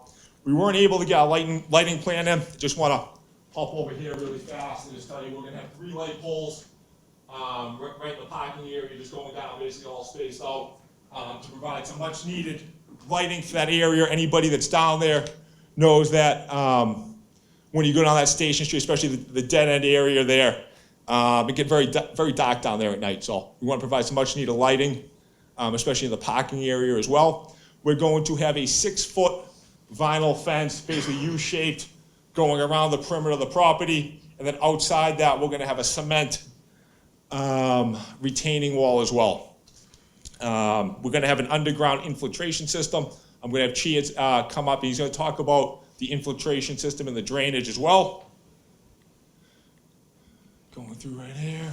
This is our landscaping plan right here. As you see, we probably have about 10 different types of plants, bushes, really to give some life to this property, really make it look pretty, really make it look like something that everybody in this neighborhood, I think, will be really proud of. Skipping over here, here's our snow management plan. Like I mentioned earlier in the presentation, these are going to be condos, which is going to be run by an HOA. And so I'm probably going to be drafting them, so I'm going to make sure, the condo documents, we're going to make sure that there's a management company that comes through, plows the area. We have different areas right there for snow storage as well. We'll write into the documents, if there's excessive amount of snow, we'll take it off the property as well. So Chi, if you want to come up and just talk about the drainage and the infiltration system, and then we can open up for some questions.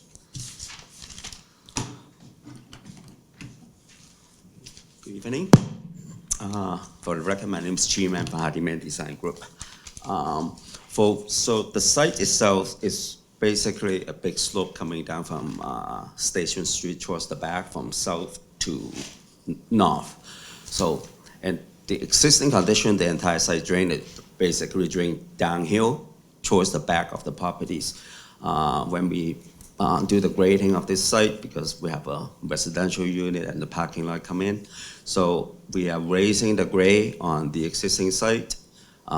It's a gentle 5%, so we can get into each of the unit, the garage easily. So we end up having a retaining wall around the side and the back. And on the parking lot itself, we are going to have a catch basin and a deep sump manhole to capture all the site runoff. So all the parking lot runoff and also the roof drain will be treated by the catch basin and the sump manhole before it's going into 28 of the 4x4x4 concrete galleys. We did 2 test pits on site. They are gravely sand. They are very good, have very good infiltration rate. So our analysis basically came out, we are holding on site 2-year storm and 10-year storm. We are not, because we don't have a storm drain that we can have an overflow. Basically, the system is going to self-contain the runoff and infiltrate all the impervious area, the runoff from the impervious area from the site. And it's a minimal landscaping from the site that continues to drain downhill as the existing conditions. But we are drastically reducing all the runoff that's going as the present conditions. If there's any questions?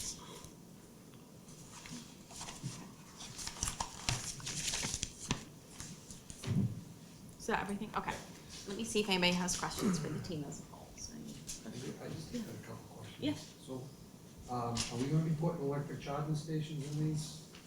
Yes, actually, I had that conversation with my client today, because I knew I had a feeling that'd come up. So yes, he's gonna be doing electric charging stations. Then, I'm gonna go way out of my element here. I was looking at the drawing, I noticed 2.5 baths.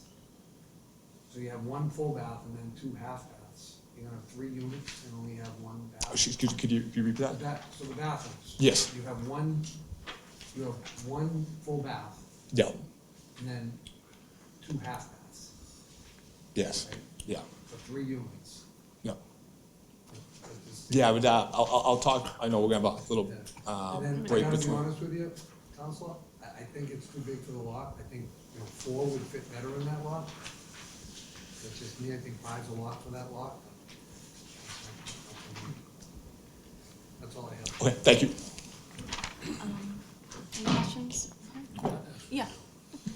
Chief, one thing, when I looked at the lot, I thought that the road behind, where is it here? Hines Avenue. I didn't go around that side, but just looking down, I thought the road came right up to the back of the property. This shows that I was mistaken. So right now, there's no control on the water on that property. It's free flowing down that hill.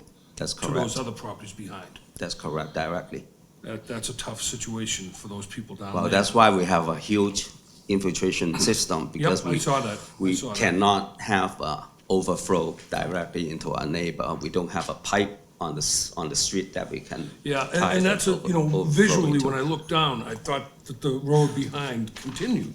But now looking at this, No, I it's- realize it's- it's going into other people's property. So if nothing else, the drainage, thanks for going robust on that drainage design. Thank you. That's it. Thank you, Madam Chair. Any other questions? No? Yep. I'm looking at this. Yep. So you got 5 units here. Where will they put their trash on the side, on the street?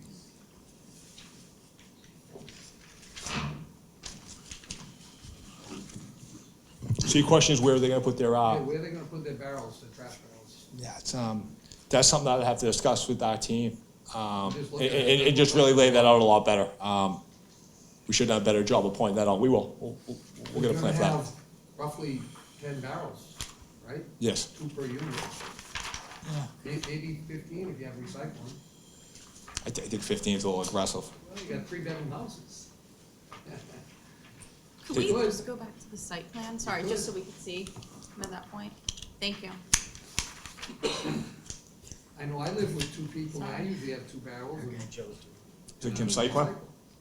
Madam Chair, site plan? Yeah, I just was trying to get Which kind of, page? First page?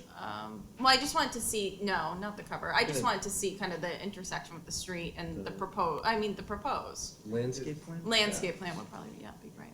Thank you. Okay, yeah.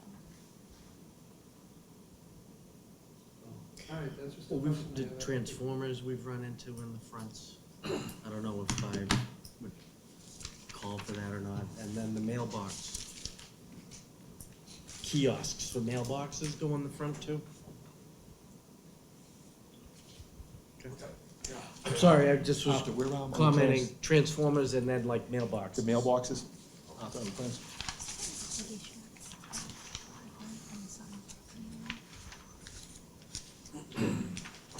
Yeah, the mailboxes,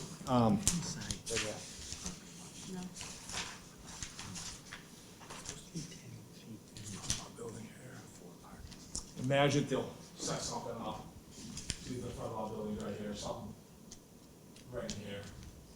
That's what I'd imagine they would do something like that with the mailboxes right up front.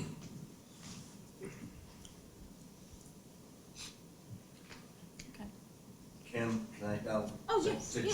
John's point, if you look at that cover page here, the proposed townhouses in the like photo proposed. So that doesn't show any sidewalk at all or any real like setback. I mean, the existing shows a car parked out front.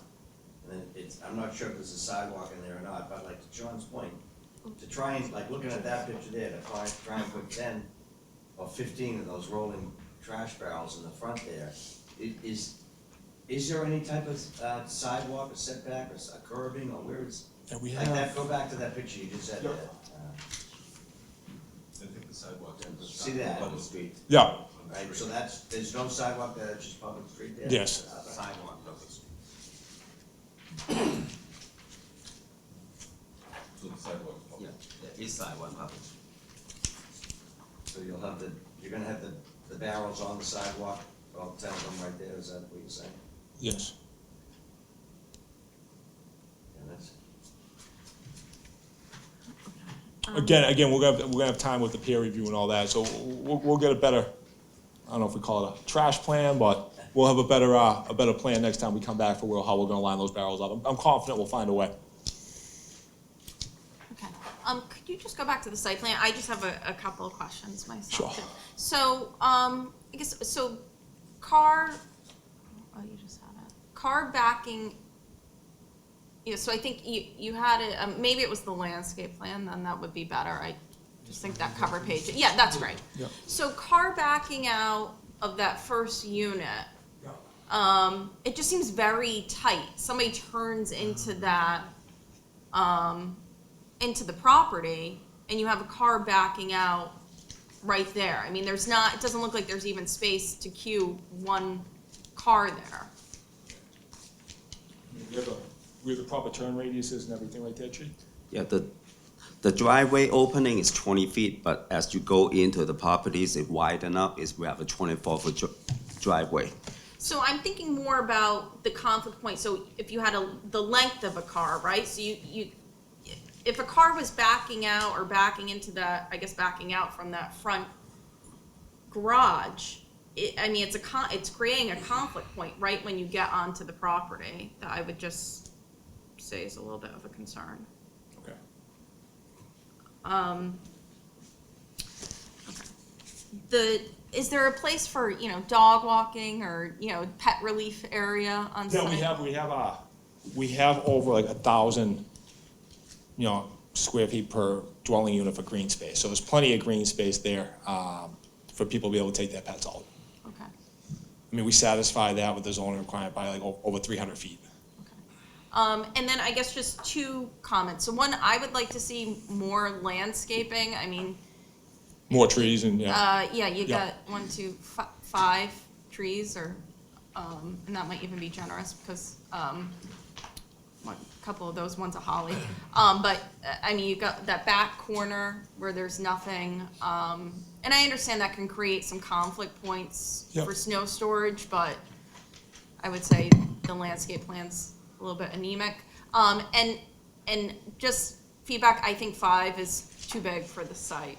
Okay. I mean, I think you're gonna end up, kind of, Member Kelly said about, having all of these, trash barrels coming out. You have this tight conflict point right at the front. You have the driveway going right to the corner of the lot there in a manner that I think is probably not, the most savvy design, let's say. And you pointed to these other multifamily dwellings in the neighborhood, but this is significantly taller and larger and right on the street than what, that especially 55 Station Street, you look at that, you can barely tell it's, I think you said it was 5 units as well. That compared to this, it's night and day. They're not equivalent in my opinion. So I think the scale of this is too large for the neighborhood. Just given the setback, probably the number of units, and some of the parking conflict points right at the front of the property. Probably another point is just, these side townhouses that we're seeing on every lot. I know that you put the front door there. I think we're kind of creating these neighborhoods with all of these sideways housing that's not exactly great for, overall design. I understand this is a narrow lot and probably looking to turn the building isn't reasonable, but I think you got a lot going on right at the front of that site, and it's a narrow site, and it's too much, in my opinion. All right. When you talked about the setback right there, you talk about the front setback? Yeah, the front setback is tight to the street, but Okay. I would say it's mostly a concern because of the way the road angles and the driveway is coming in. Because we're actually, right now, it's kind of like 11 feet. We're actually improving it to a foot. We're actually improving it to 12, but. Yeah, but you're putting in a 5, Yeah. townhouse building with, there's a difference between a single family with a 12-foot setback and a, 5-unit townhouse with. No, I just wanted to say that we weren't increasing or Yeah. decreasing it by any significant amount. No. Hey, if you want to put in a 1-bedroom and keep the existing or one unit and keep the existing setback, I think that would be okay. But I think given the number of units and the use that you're going to have on the site, which is more significant, that is, I would say, a concern. How would, I know you haven't had some time to really think about it, but how would you react to smaller units? 5 units but smaller? I'm not an architect. I can't Okay. design the project. I think whatever you need to do to get kind of to address the. Yeah, because we have a lot of room in the back to work with. So. I don't know if you have a particular. I don't know how width-wise, you're already at about as narrow as you can go, Right. right? So how would you shrink it? I'm just talking if we, from the front. Width-wise, you got a Yeah. front door and a garage door and a door. If we took off some of the back, we pushed it back a little bit. I'm just spitballing ideas right now. I'm not. Yeah, I just personally think 5's too big in the way the lot is. I just don't think the lot's set up for 5 units. Okay. It's not, I get this, the square footage, but it's a very odd shaping lot. And it's just, in the way the angle that driveway Kim brought out, it's too close, it's too front. As you're coming in to turn, to me, it doesn't work. Patrick, when you say bring it back, are you saying move it up in the picture or to the left? Yeah. So right now, just to go off some numbers for you. The rear, we have 90, right now, the single family right there, we have 93 feet, okay? That's our rear setback right now. And we're pushing it back to 14 feet. So I'm just saying if we created more frontage, push the building back, but also decrease the amount that we're taking away from the rear. So go back to the picture you just Yeah. set up. Which one?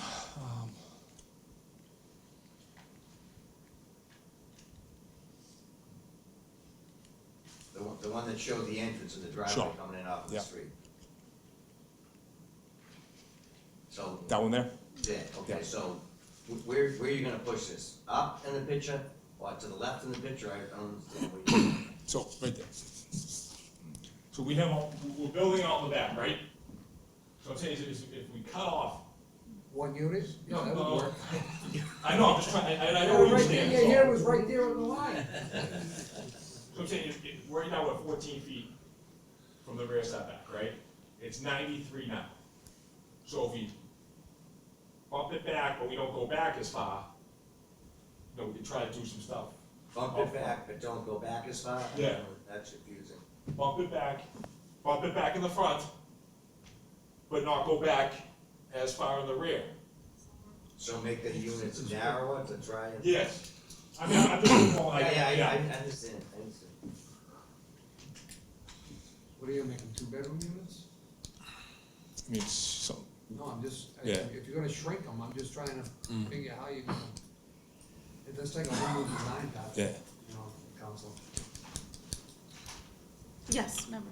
Pat, one thing, I agree with my colleagues, you know, I think it's a little much, but Kimberly brought up that first unit and the driveway coming out into the existing, the new proposed driveway. If that were to be reoriented with the garage, just for that one unit with the garage door on the front at Station Street, okay. then that would clear up that conflict that she pointed out. You wouldn't have a car coming out right at that pinch point. You know, it's just a thought, so you'd end up with 2 driveways going into the property, one for one unit and one for the other 3, if you end up with 4. Still a lot, I don't know. But that's just, again, just a Yeah, thought. just an idea, yeah.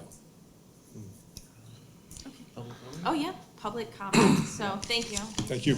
So, this is a public hearing. Anyone wishing to speak on this application can come up to the podium. We also have sign-in sheets on the side. Anyone wishing to speak?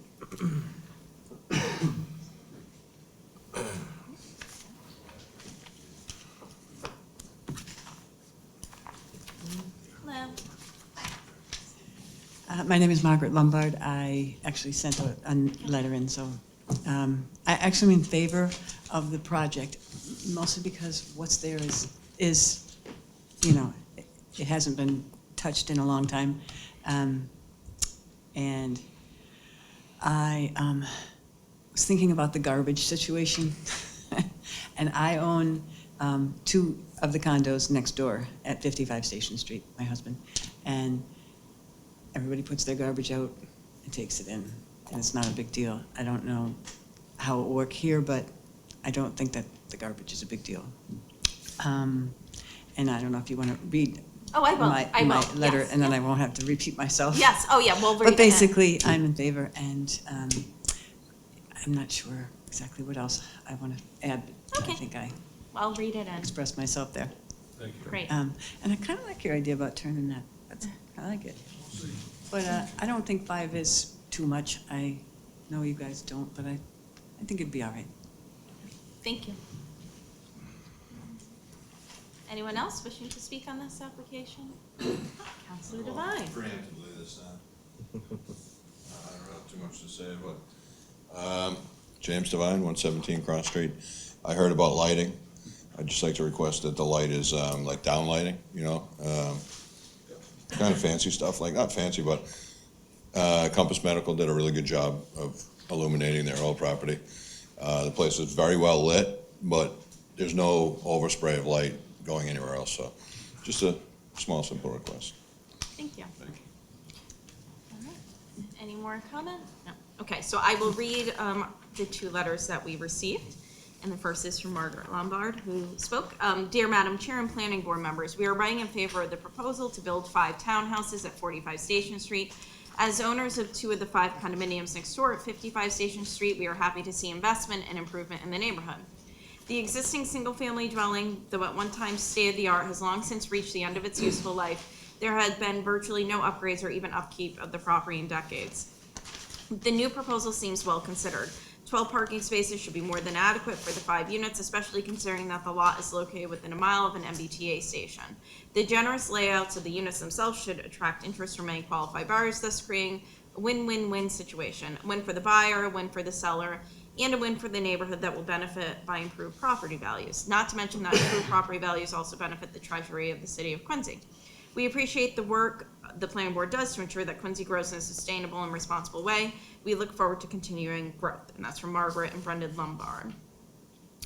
There was another letter, and it says, members of the planning board have reviewed the plans for the new development at 45 Station Street and find that a 12-foot high retaining wall should not be built.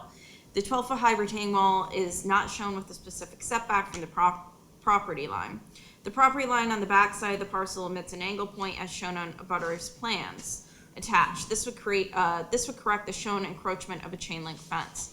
The plan omits to show a drain manhole and a sewer manhole within feet beyond the back property line.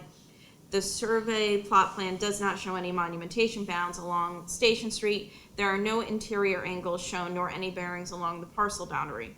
There is no distance shown how far the gravel footing extends beyond the first block of the retaining wall. How will boulders be removed at the location of the wall without disturbing the abutters land?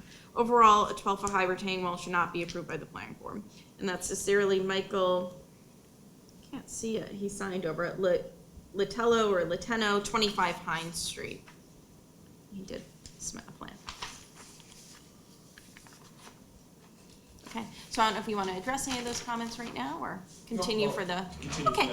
All right, so I think this one we're also looking at April 16th. Thank you. Yeah. Motion to move it? Motion to move to April 16th? Okay, is there a second? Second. Okay, all those in favor? Aye. Okay, thank you.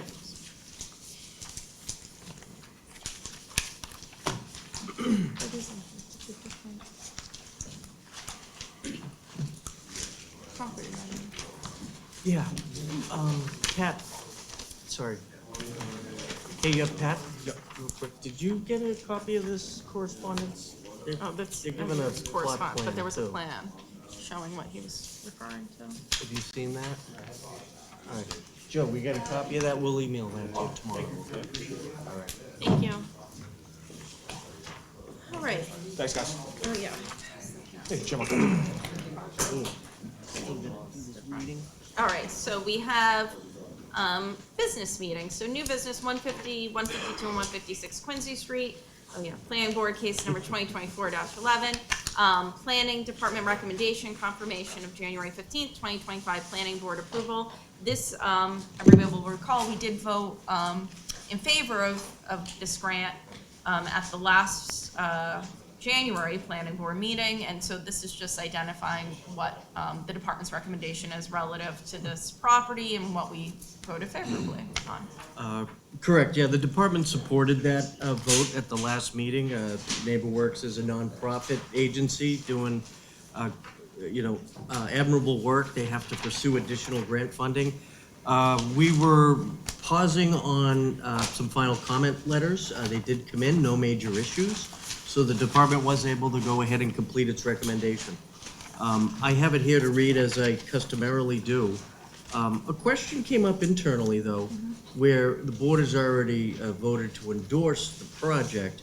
Would this just be a confirmatory vote for the recommendation to be put on file, simply, or? Yes, yeah, we already approved the grant of the relief. Correct. Yeah. All right, very good. So with that, after consideration of the site plan and accompanying documents, comments received from the city staff and peer review consultant, the department recommends the board approve site plan under Quincy zoning ordinance Title 17, Section 9.5.1, and special permit under Section 5.1.17, subject to the below listed special and general conditions.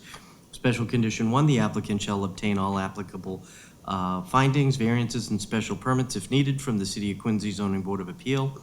2, the applicant shall submit a construction management plan to be filed and approved prior to the issuance of a building permit. This shall include the locations of stockpile and/or staging areas for construction equipment and materials. Applicant shall also address the construction period traffic impacts by providing a detailed sequence of construction and addressing any space constraints and detailing how they will be addressed as construction progresses.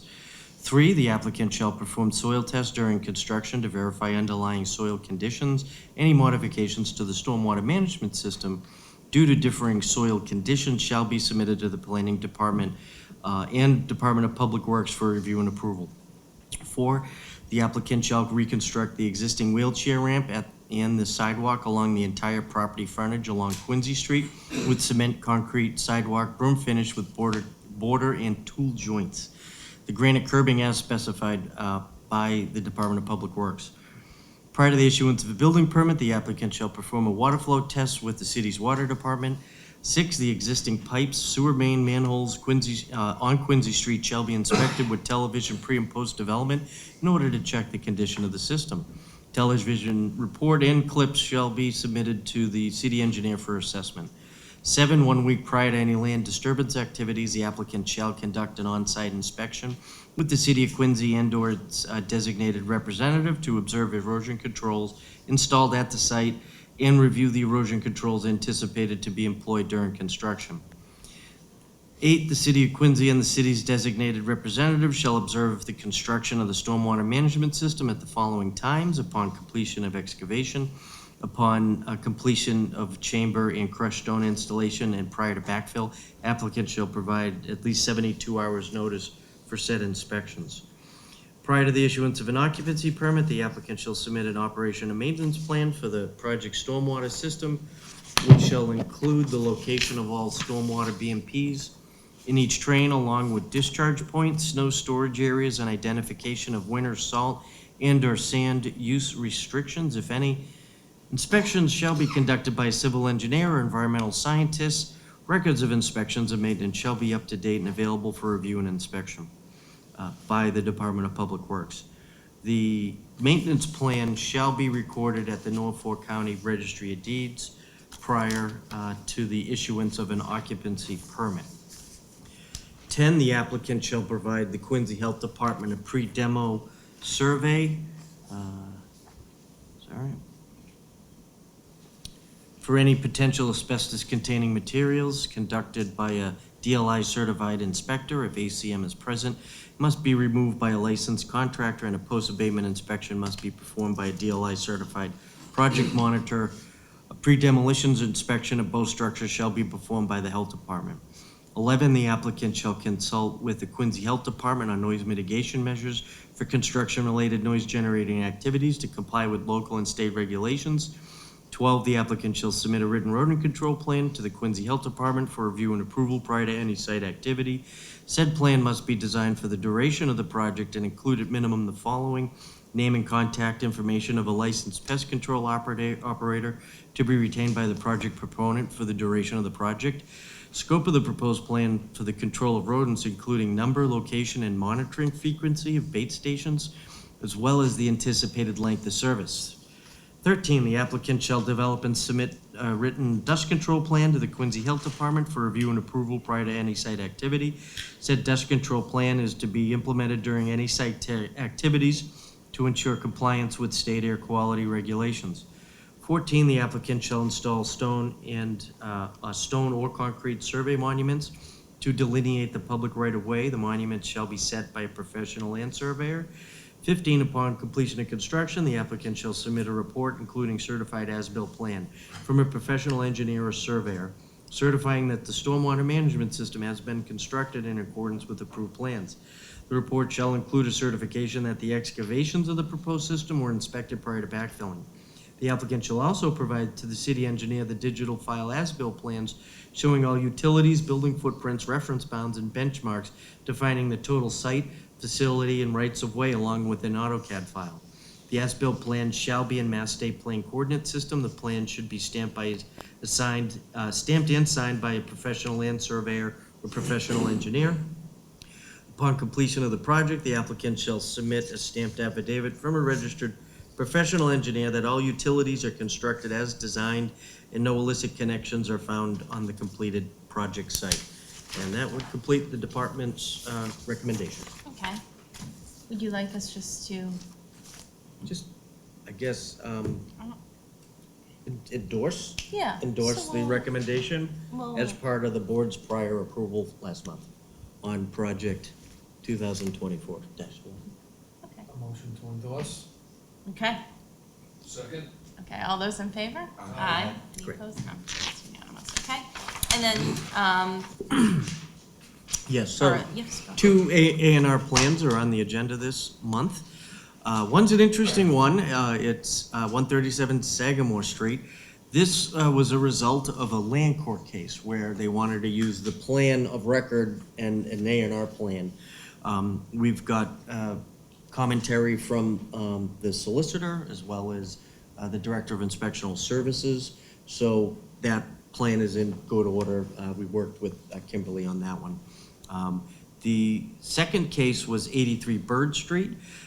That was a house, a second home built on a large lot that was subdivided. So that is a pretty standard split. We might have saw that plan last month.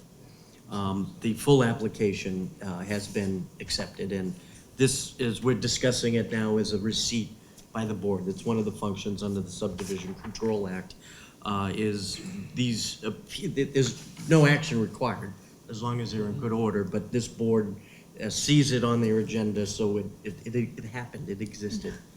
Sort of the receipt. So those were the two A&R cases. Any questions on those? All right, so that concludes the department. Very good. Great, thank you.